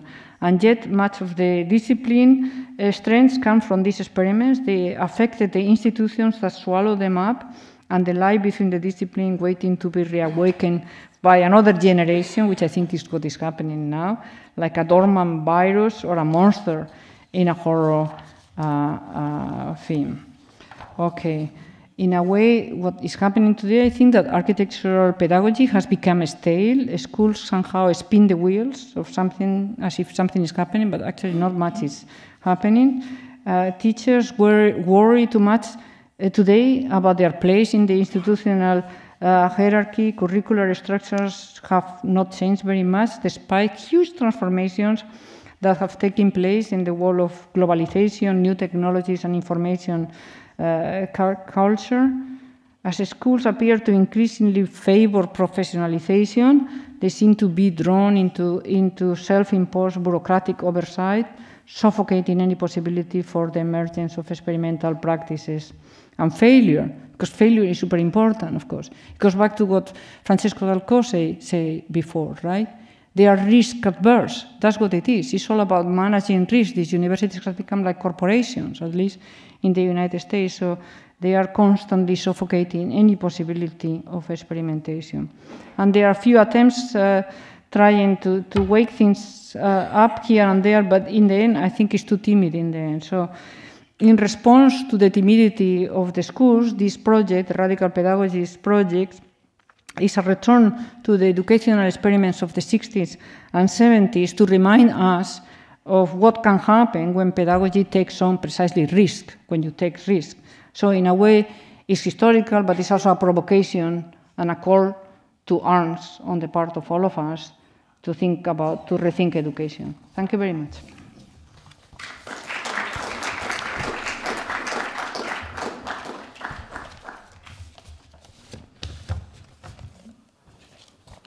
Voilà. Merci beaucoup pour ce tour du monde qui ne fait pas. Thank you for this world trip. It's got nothing to do with our French round. We wanted to have international perspectives, so you've seen two different forms of perspectives, and we're going to end with a third one, which is probably going to be even more different. We wanted to turn towards Central Europe, and it is during an exhibition that took place in the Museum of Architecture in 2013 that a voluminous catalogue was published in 2 volumes, where we have several portraits of architects, the portrait of architects as theoreticians signed by Werner Ricken, and the portrait of architects signed by Cosmo Morawansky. So we thought that it was adapted to conclude our event today. Just a few words on the author of this contribution. Akos Morawansky was born in Hungary. He studied architecture at the Technical University of Budapest, and he settled as an architect in Budapest, where he worked for a few years.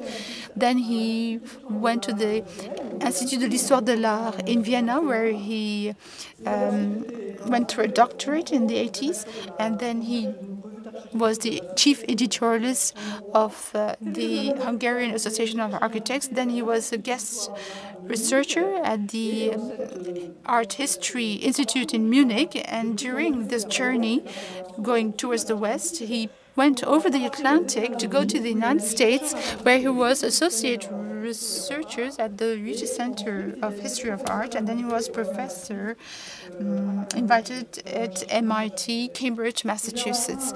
And then he came back to Central Europe, and in '96 he taught the theory of architecture at the Zurich Institute in Switzerland, where people thought Switzerland had no future, but it really produced a lot of architects. So he's deeply rooted in Central Europe, which he went from east to west with a lot of publications and books.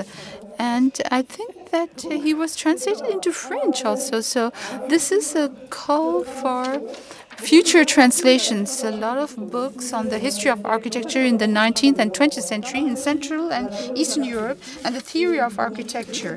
And he's going to present these two themes in his presentation on the architect as a teacher. Anne-Marie Châtelet, for this kind introduction, and thank you indeed for inviting me to Paris to this conference. And I also wish to thank Amandine Diner for helping me through the different stages of this trip. Well, as it was already mentioned, the genesis of this lecture goes back to a German text that I wrote a couple of years ago on the architect as educator, as a kind of a portrait gallery. And but I'm not going to just give you a translation of that, but keeping the framework, the general framework of that, but I'm going to kind of fill it with some new content, I hope.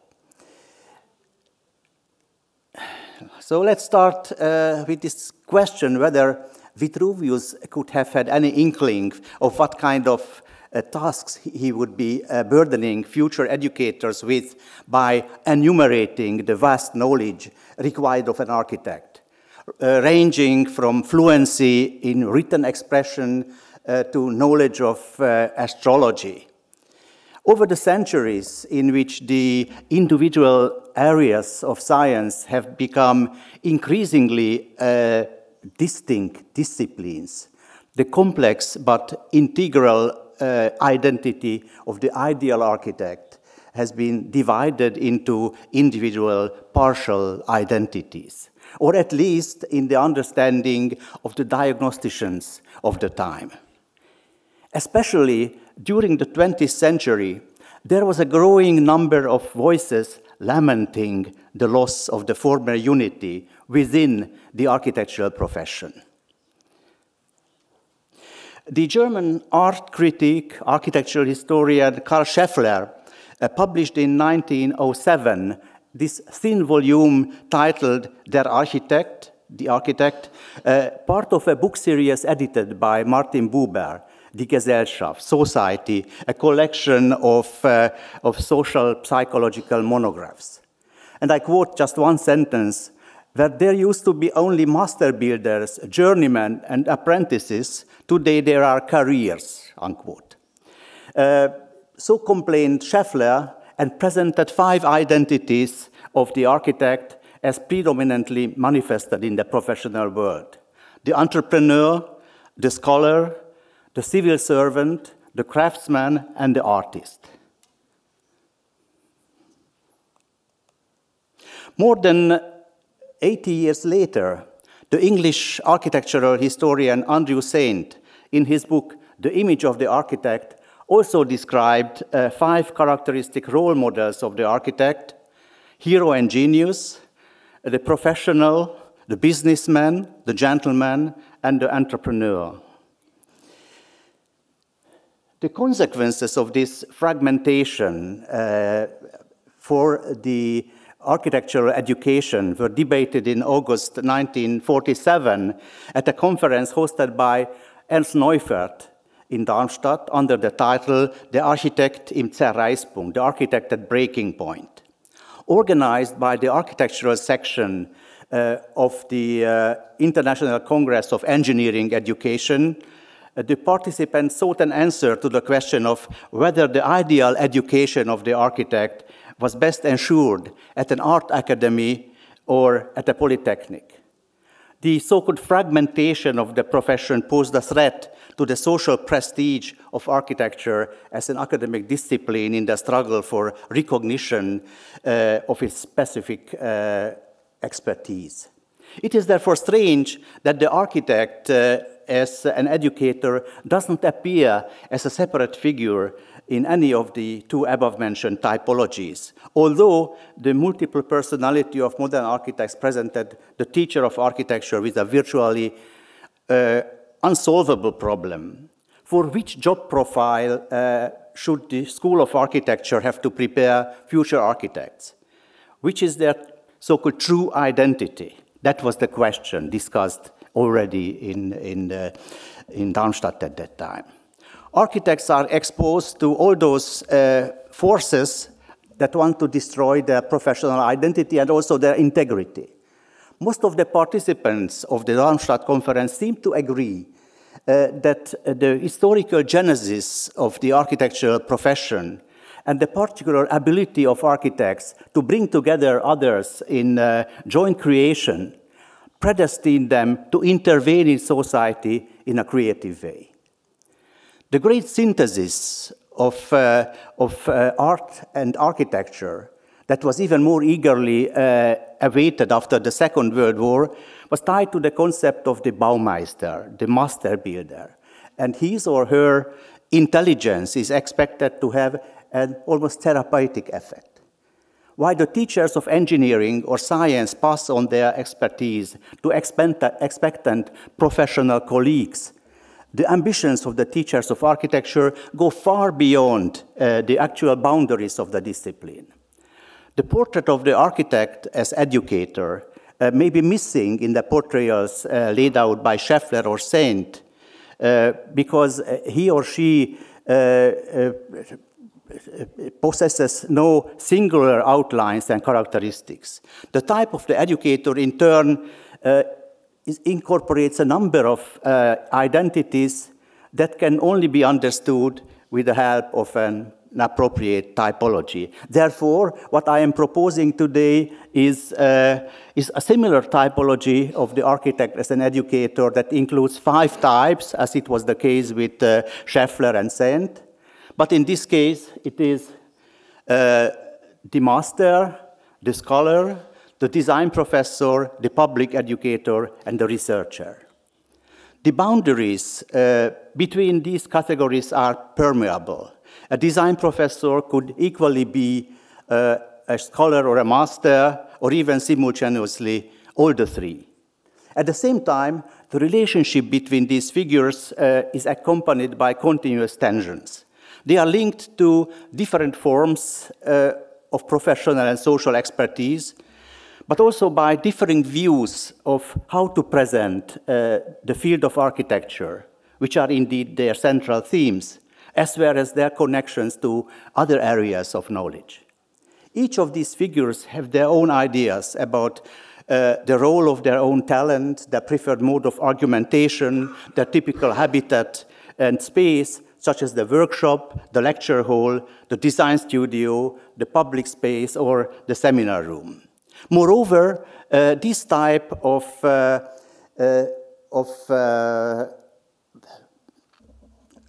figures are also have their preferred mode of argumentation, as I already mentioned, and they are connected to their own time, the epoch in which they are located historically, even if they are by no means located only in one particular period.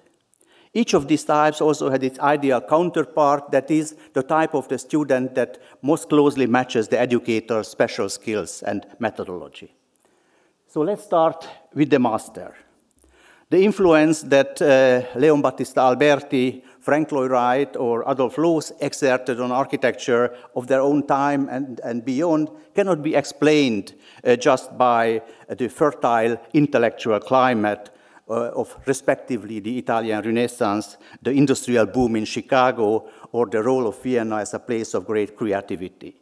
Above all, the master is a personality, that is, one who is idolized within the circle of his students and with his own personality cult. The Indian architect Charles Correa recalls in an essay on architectural education a parable from the Indian epos Mahabharata about Prince Arjuna, a student of the great Brahmin sage Drona, who was supposedly the finest archer of the land. One day when he and his brother were playing in the forest, they heard a dog barking, and just as they finally found this annoying animal, an arrow shot out of the woods and passed through the dog's teeth, miraculously clamping the dog's mouth shut without hurting it. The archer, who was even more skilled than the prince, was a dark-skinned boy by the name of Ekalavya, and clearly belonging to the caste of the untouchables. "Who taught you such mastery?" they ask in wonder, and I'm quoting Correa. "My teacher is the great Drona," the boy replies. "But you are an untouchable," cries Arjuna. "How could a master ever accept such a student?" "Of course, I would not dare to try and approach so exalted a guru," says the boy, "but I have made a small statue of him, and when I go to the forest each day, I place this image against a nearby tree, and when I practice my archery, I tell myself that the great Drona is watching me." Unquote. We can recognize in Drona the forefather of our master figure, whose inspiration requires imagining his presence and, above all, the aspiration of the student as his educational activity. Could Correa have been thinking about the hype surrounding architects, star architects, who also often operate as names on the faculty list of many universities? The Zen master, with his cryptic statements and, if necessary, the strokes of his cane, in an archetypal representative of this species. He lives in the community with his apprentices, who appreciate his devotion and call themselves proudly students of Wright or Bonatz, even if they are already masters themselves. The topos of the master builder goes back to the medieval system of the Bauhütte that was developed to manage the construction of the gate cathedrals. To this day, the Bauhütte is the embodiment of a creative space where experiment, discussion, and craftsmanship are part of a holistic life experience. It was often revived in times when people were searching for new ideas. The comprehensive maxim of restoration during the 19th century brought about the renewal of the Bauhütte as a place for the dissemination of knowledge about national architecture. Antoni Gaudi's workshop at the Cathedral of Sagrada Familia in Barcelona, where Walter Gropius visited him in 1908, was not a school of architecture, but a kind of a cabinet of curiosities for experimentation, an alchemistic laboratory where the architects worked with plants, crystals, skeletons, and copied forms with plaster models. Taliesin, the School of Architecture of Frank Lloyd Wright, is one of the most famous examples of how the idealized concept of the Bauhütte as kind of an extended family becomes a projection of the wishes of the teachers and students, which cannot be fulfilled by just academic teaching. Wright started building Taliesin in Spring in Wisconsin in 1911, and Taliesin, a place of both tragic events and early successes in Wright's life, soon became an important center for modern architecture. Many young architects from the US, Europe, and Japan went there as apprentices. They had to integrate into, at first, patriarchal and later, with the arrival of Rice's third wife, Olgivanna, even matriarchal order, work in the kitchen and garden, play music and dance if the master demanded it. Olgivanna even tried to control and direct the private contacts of the Taliesin community. The initial search for a synthesis of various productive arts, such as crafts, the visual and applied arts, as well as experimentation, was carried out by the founders of the Bauhaus School in Weimar with a zeal that can only be triggered by utopian thinking. They were concerned with the education of a new type of designer whose profile was imagined differently by various Bauhaus masters. Likewise, there were contradictory opinions about the Bauhaus master, especially in the beginning. Johannes Itten, who was hired at the Bauhaus as a Formmeister, as a master of form, meaning not a craftsman, but rather the artistic leader of several workshops, was a follower of the esoteric cult Mazdaznan, founded by Otto Hanisch, Ottoman Tsar Adust Hanisch, with his kind of Zoroastrian name, and demanded of his students in Weimar that they follow quite strict cleansing rituals and breathing exercises. As opposed to Itten, Gropius called for an education that focused on the most rational methods of production rather than the creative artistic individual. This discussion, which picked up the debate on typification of the German Werkbund later, was continued by other Bauhaus masters. Even the master's specific dress, the monk's cowl of Johannes Itten you saw, Wassily Kandinsky's elegant dark suit and bow tie, Hannes Meyer's pullover with zipper that was first available in the time this picture was made, clearly expressed the differences. The obsession with work and the tenacity of the master does not obscure his vanity and temperament. Friedrich Achleitner, the Viennese architectural critic, told about the role of the wrong-headed master, the Verqueremeister, in Viennese architecture, a model that was continuously reproduced since Otto Wagner. I quote Achleitner, "Since then, the master is haggard, grumpy, self-opinionated, and deaf. Beyond reproach, he chastises relentlessly the failures and omissions of society. And they cooperate. What they withhold from the living master, they grant profusely and generously when he dies." Now, my second type in this portrait gallery is the scholar. Signum scientis est poste docere, wrote Thomas Aquinas, that is, the ability to teach is the sign of knowledge. In other words, he who knows order himself can only demonstrate it to others. Who else but the master builder, who works on the basis of comprehensive rules, embodies this kind of knowledge of order? Of course, he doesn't have to explain to his craftsmen the rules, only his students. This requires a higher degree of self-reflection than the shared work at the Bauhütte, and is probably connected to the relatively high autonomy of architecture as intellectual merit. During the 13th century, at the time of Aquinas, many scholars discovered in the master builder the unification of many forms of creativity and intellectual activity. The place of the master between his study and the construction site was extremely important for scholastic thought, and if we are to believe Erwin Panofsky, even more important than for the architecture. Vision, visualization, and argumentation belong to the projective practice of the master builder. Practical experience alone was not sufficient. For this reason, during the Renaissance, the discursive knowledge of the architect as a scholar was highly appreciated. The treatises accompanying the development of architectural knowledge from the early Renaissance were mostly written by architects for the use of their colleagues.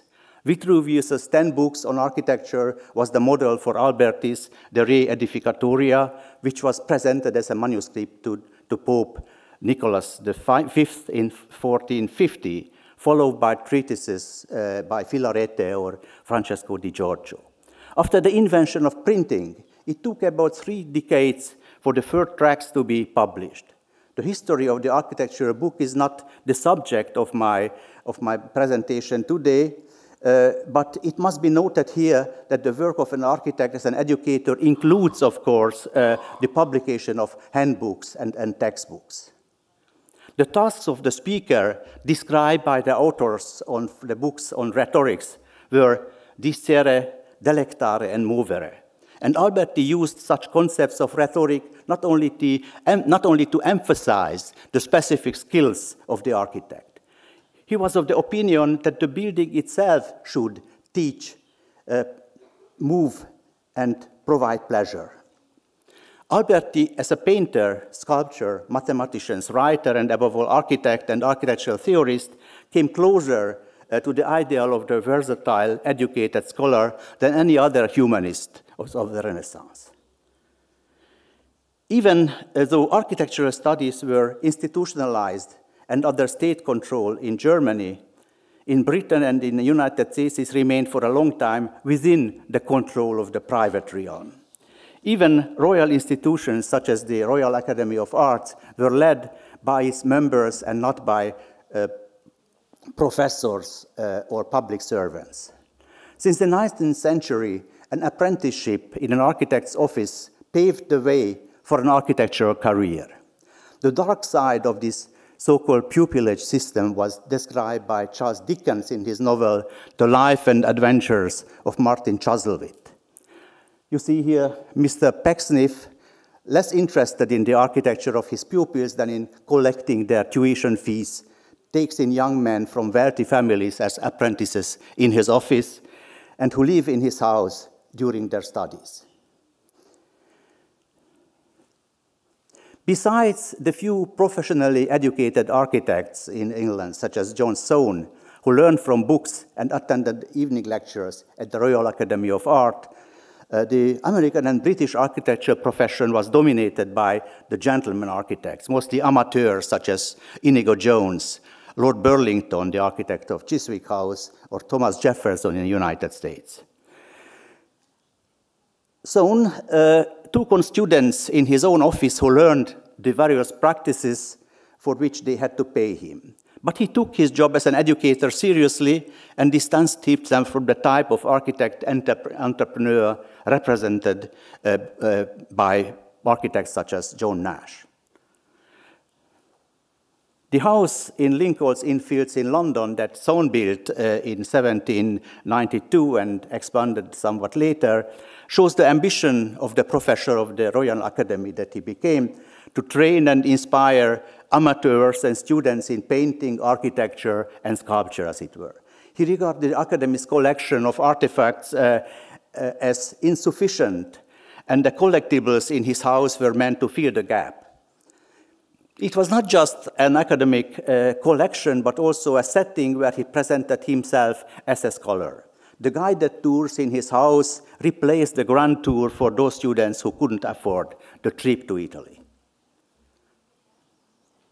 The necessity of putting the education of architects on a systematic foundation led during the 19th century to the founding of important building schools, Bauschulen, in Central Europe. Already by the end of the 18th century, the education of architects and engineers had been institutionalized by the state. These institutions offered construction and technical education, whereas the artistic education was limited to art academies. In around 1817, the newly founded polytechnical schools in Aachen, in Berlin, Dresden, Darmstadt, Karlsruhe, Munich, Stuttgart, Vienna, Zurich managed to separate the education of architects and engineers and agreed with other schools on a curriculum. These technical colleges had to establish themselves as an alternative to the French model of the École Polytechnique in Paris, which trained military engineers and to the academies with an artistic orientation. The German and French methods of technical and academic education remained for a while as two parallel systems, despite some attempts to unite them. Karl Friedrich Schinkel, the architect of the Bauakademie in Berlin, spent a long time writing a handbook for architectural education, particularly using drawings, but the illustrations and text fragments have not been published fully until 1979. He was never able to carry out his pedagogical intention to analyze the forms of classical architecture from the point of view of construction techniques, that is, to use the theory of tectonics that Karl Bötticher developed as an instrument to distinguish between what he regarded as correct and incorrect forms. As opposed to the pedagogical systems of Schinkel, the architectural education devised by Gottfried Semper was dominated already early on by the precise demands of academic education. Semper made several proposals in 1834 to reorganize the School of Architecture of the Academy of Fine Arts in Dresden, including limiting the number of students only to those who show talent, as it were, who share work in order to encourage competition among the students, and numerous practical directions. As opposed to earlier educational systems, Semper's stance was not fixed on monuments, but comparative studies of buildings of different epochs and different historical styles. And he was earlier also in Paris and was very interested in the systems of Cuvier, for instance, so the natural typologies, to put it briefly. In the Prolegomene of his main work, Der Stil in der technischen und tektonischen Künsten, or der praktische Ästhetik, the style in the technical and tectonic arts or practical aesthetics, Semper made a very detailed proposal that was motivated by his experiences at the Polytechnicum, today's ETH, in Zurich. A consequence of the social activity of a professor as a civil servant was their presence in public.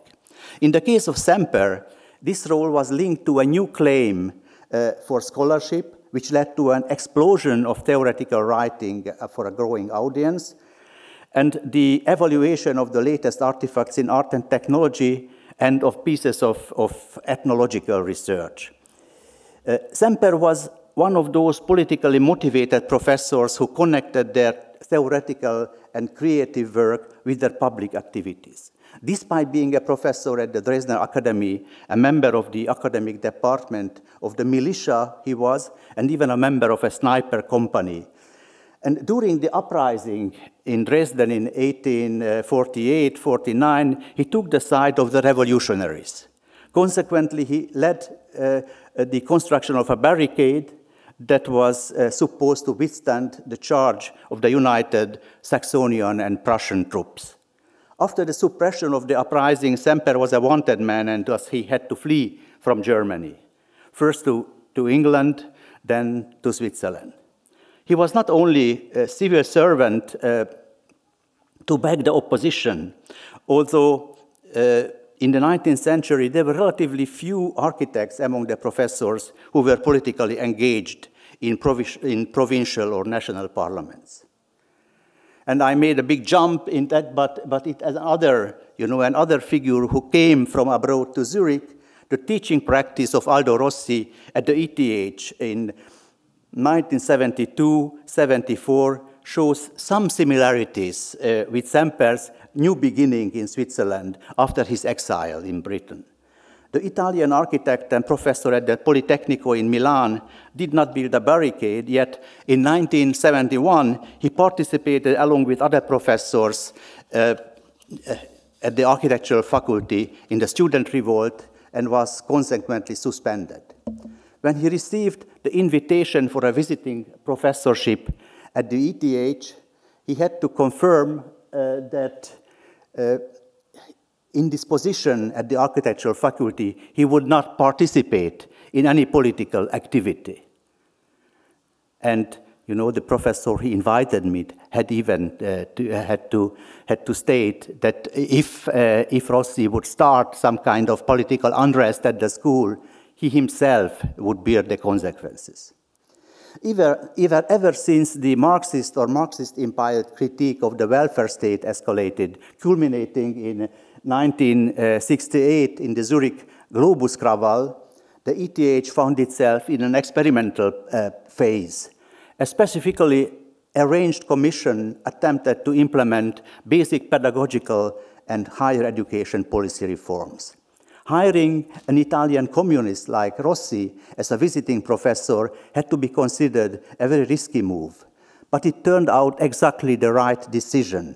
It was a reaction to the politicization on the part of the student body, and at the same time to the obvious growing discomfort in the architectural faculty in terms of conveying the content and the values of the program.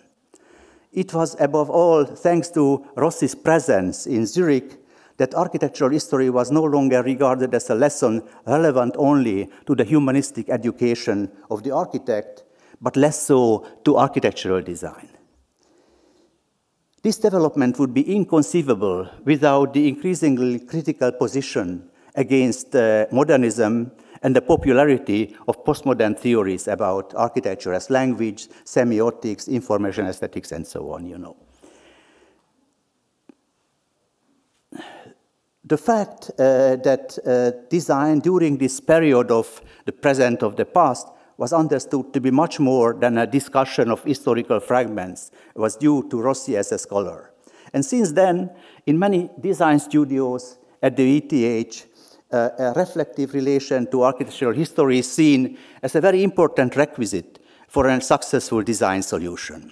Rossi's former assistants and students such as Miroslav Schick, but I could mention here Jacques Herzog and so on, are still around and shaping Swiss architecture and architectural knowledge. Now I'm coming to the design professor. The state academies of the 17th century were founded in order to teach architectural theory, to carry out research of materials, and to educate future architects. One of the objectives of the academic education for this professor was to combine the artistic design practice with entrepreneurial office practice. In 1671, the Académie Royale d'Architecture was founded by Jean-Baptiste Colbert, a minister under Louis XIV, as an artistic alternative to the École des Ponts et Chaussées, which trained military engineers. Moreover, it arranged architectural competitions and awarded prizes, the Prix de Rome being the most significant one. Now I am going to skip, of course, the next part of the lecture that was probably important for other audiences, but I am not going to carry ours to Athens by explaining to you design education at the Beaux-Arts. But I consider it very important, particularly as, for instance, in Central Europe, in Germany, and so on, the theory of architectural composition is not very well known. Of course, the term itself, composition, is in use, but not in the exact sense, you know, of the Beaux-Arts educational principles. Certainly, you know, the work of Durand, for instance, who introduced this kind of very systematic analysis of architectural types, this very kind of logical, let's put it that way to architecture, is a constant point of reference and is of great importance also in Central European, East Central European countries as well. So I just go on this important exhibition and its kind of critical assessments in the different architectural design and so on has already been mentioned. Probably one aspect that I want to point out, that the revision of composition techniques of the École des Beaux-Arts, which took into account new findings for perceptual psychology, can be seen, for instance, in the American discourse on composition. the system of the École des Beaux-Arts proved to be reformable, as is shown in the architecture, for instance, of this very early Beaux-Arts student, Henry Hobson Richardson, who is often mentioned as the inventor of a real American architecture, kind of expressing identity, roughness, originality, and so on. But I mention here also Louis Kahn and other architects who were educated in this architectural academic tradition. And you see here the American architect Julia Morgan, who was the first woman to be admitted to the architectural school of the École des Beaux-Arts in Paris in 1897, joining forces with French women architects. They achieved that the school opened its door to women, and Morgan, who was also the first woman who obtained a license as architect in California in 1904, was among the pioneers using reinforced concrete, for instance, when building Hearst Castle in San Simeon in California. It was built during a long period from 1919 to 47. But Julia Morgan's early career was an exception. It was already in the 1970s when women in American schools of architecture won a larger representation on faculty. And it was at this time when teachers and designers founded the Women's School of Planning and Architecture, the first summer session, as already mentioned by Beatrice Colomina. And Beatrice also mentioned the issue of minorities. In 1969, a group of black educators followed the initiative to the civil rights leader Whitney Young and issued the Black Minority Statement at the AIA ACSA teacher seminar. This has triggered a dramatic change, at least in the period when the popular studio teacher Max Bond became the head of the architectural department at Columbia University. And let me here add a very important detail, that it was also Max Bond who went and taught in Ghana together with architects from the United States, Western Europe on one hand, and from Eastern Europe on one hand, on the other. So that was the time of, let's say, a system competition when the so-called Global South became a place when ideas from both sides of the so-called Iron Curtain meant, with the participations of educators like Max Bond and many other important figures from Hungary, from Poland, and so on. But I move over to the fourth category, the popular educator. In 1911, the influential patron of the arts and architecture, Karl Ernst Osthaus, commissioned the artist Jan Thorn Pricker to produce the stained glass work, The Architect as Educator for Trade and Industry, to be placed in the train station of Hagen, then a rapidly developing German industrial town.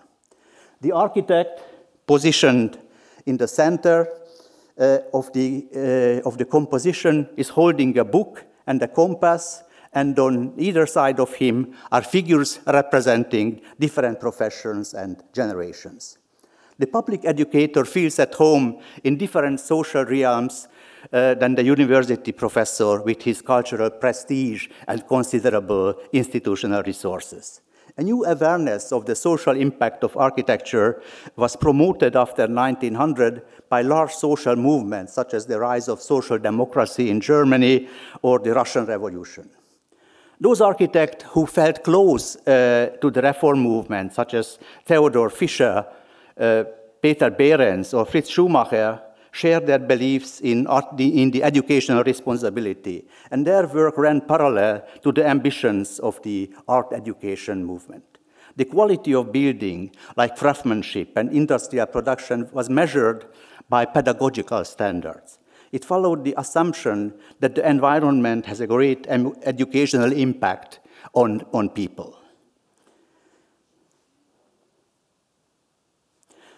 The appearance of architects in the feature section of daily newspapers became increasingly important with mass distribution. It is hard to imagine Adolf Loos's career as an architect without the critical debates in the popular media. His Wohnungswanderungen, the guided tours through apartments he designed, as well as his private building school, the Bauschule, served the purpose of establishing his leading role in the formation of modern taste, for the introduction of Western culture into Austria, as he put it, as proclaimed by the subtitle of the journal, Das andere, that he founded in 1903. Architects of the modern movement, such as Gropius, Le Corbusier, were very clear about the social mission of architecture, but these figures kept the larger public at a distance, so to say. In the United States, where the social reform program of modern architecture was abandoned in favor of the modern aesthetics of the international style, the curriculum at the School of Architecture at the University of California in Berkeley was an exception. The program to engage the larger community was developed by the dean of the school, William Wurster, and the role of his wife, Catherine Bauer, was also very important, who was herself a very early representative of social housing in the United States. Nevertheless, the breakthrough in this field didn't come until the social movements of the 1960s. Architects such as Christopher Alexander, Richard Buckminster Fuller, we saw it already, Paolo Soleri, and builders such as Steve Baer and Lloyd Kahn, editors of the magazine Shelter, as well as the initiators of the environmental movement, sought to construct buildings for an alternative vision of society. In Montreal, Canada, a community design workshop was founded in 1969 at McGill University with studios in different urban neighborhoods. Recently, Baukultur, one of those German words that are very difficult to translate exactly, although it literally means building culture or architecture culture, is now a very widespread term used by state and municipal government in Germany, Switzerland, and Austria to promote architecture, recognizing the social agency of design.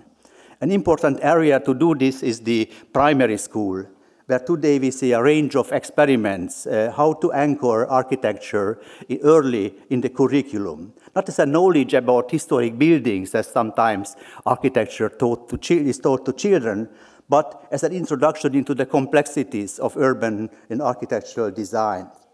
I just, before yesterday, a book that I was cooperating in for the organization for the education of building culture, Archijeune is the name of this in Switzerland, and the book of a collection of essays just was awarded the German Architectural Book Prize before yesterday. Now I'm coming to the researcher, the final category. The expectations of professional institutions led to an increasing standardization of the architectural education over the course of the 20th century. Figures such as the educator, master, the scholar were marginalized.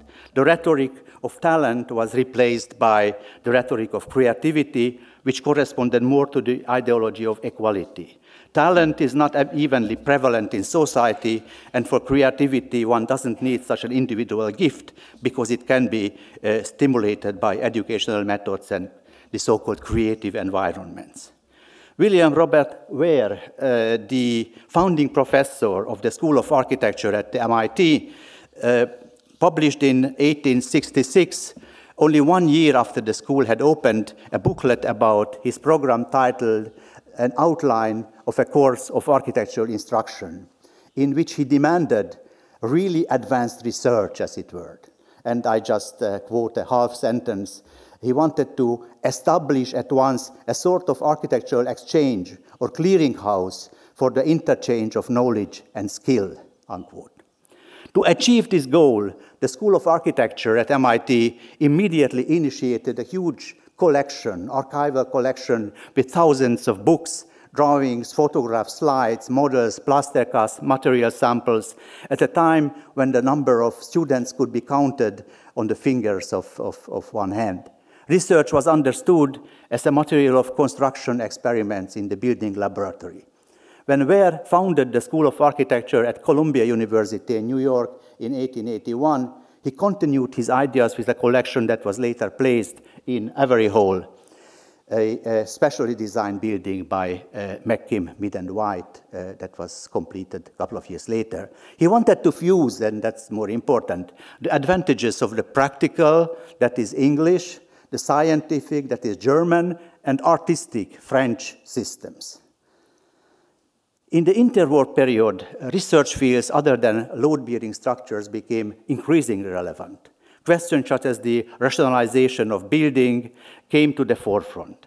The research at universities boomed after the 1950s thanks to financial support from the state. Research no longer included only those activities that professors pursued in addition to their teaching, but also led to an increasing scientification of the education itself.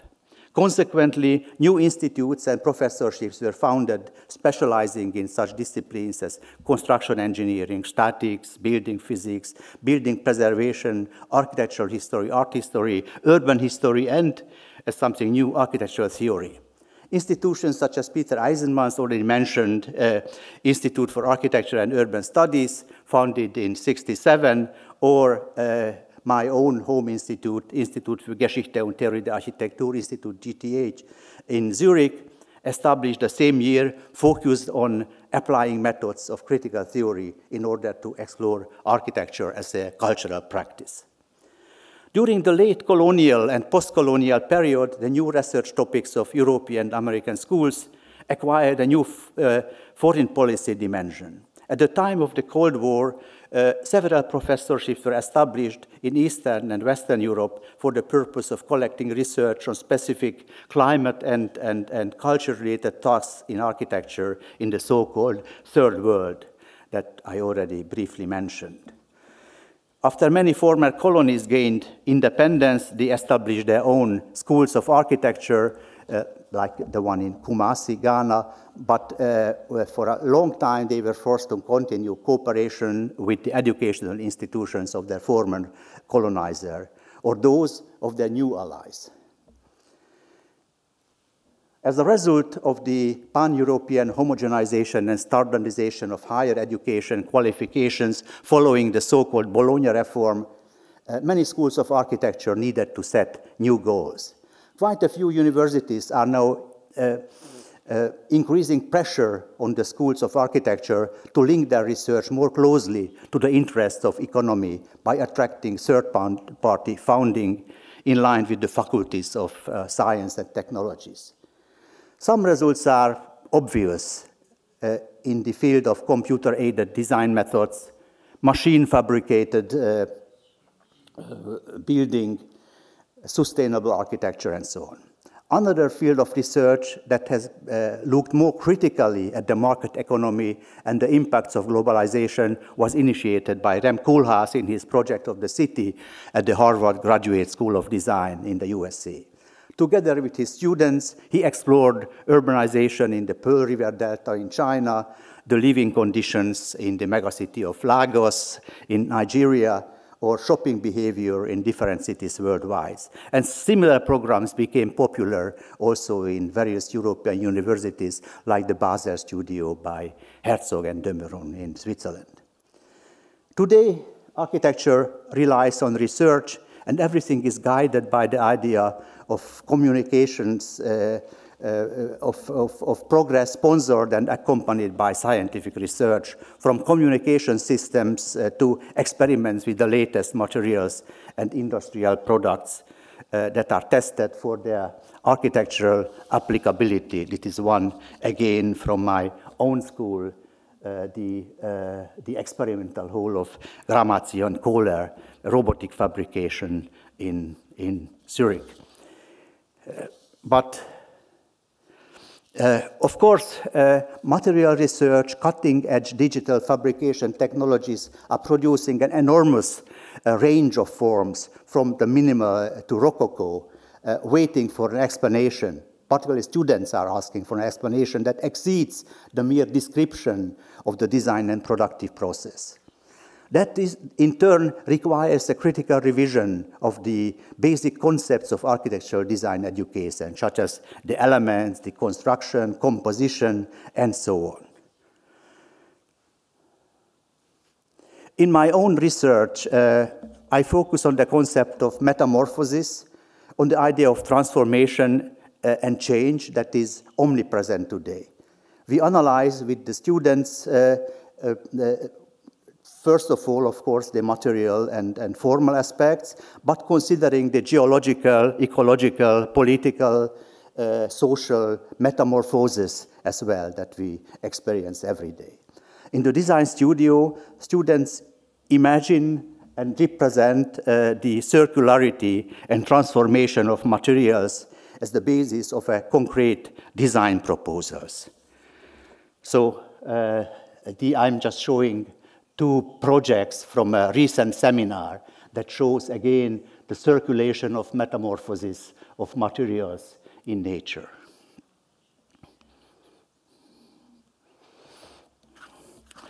Today, architecture relies on research. As already said, everything is guided by this idea, and the architects as educators can combine various forms of knowledge, and they have to think about the borders of the discipline. What are their responsibilities? Within which cultural fields shall they educate their students? It is not enough simply to follow Vitruvius and refer to different fields of knowledge. Today's architectural education offers students more opportunities to get to know newly developed technologies, media, design methods, but as soon as the initial fascination has passed, the confusion becomes apparent. Based on these additional options, has a contemporary education been established?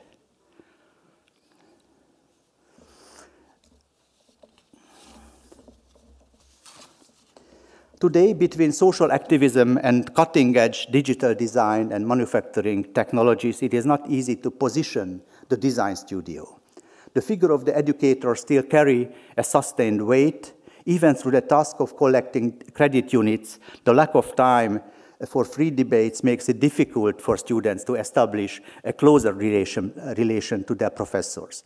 Still, the space of the design studio may offer the opportunity to meet and where research and experimentation can and indeed should be carried out. The portraits of the architects as educator, as I presented here, may help, despite, of course, the unavoidable simplifications, to foster a certain self-reflection within the schools of architecture. Already the awareness that there are different systems, different educator types, that the educator have different social roles at their disposal is important.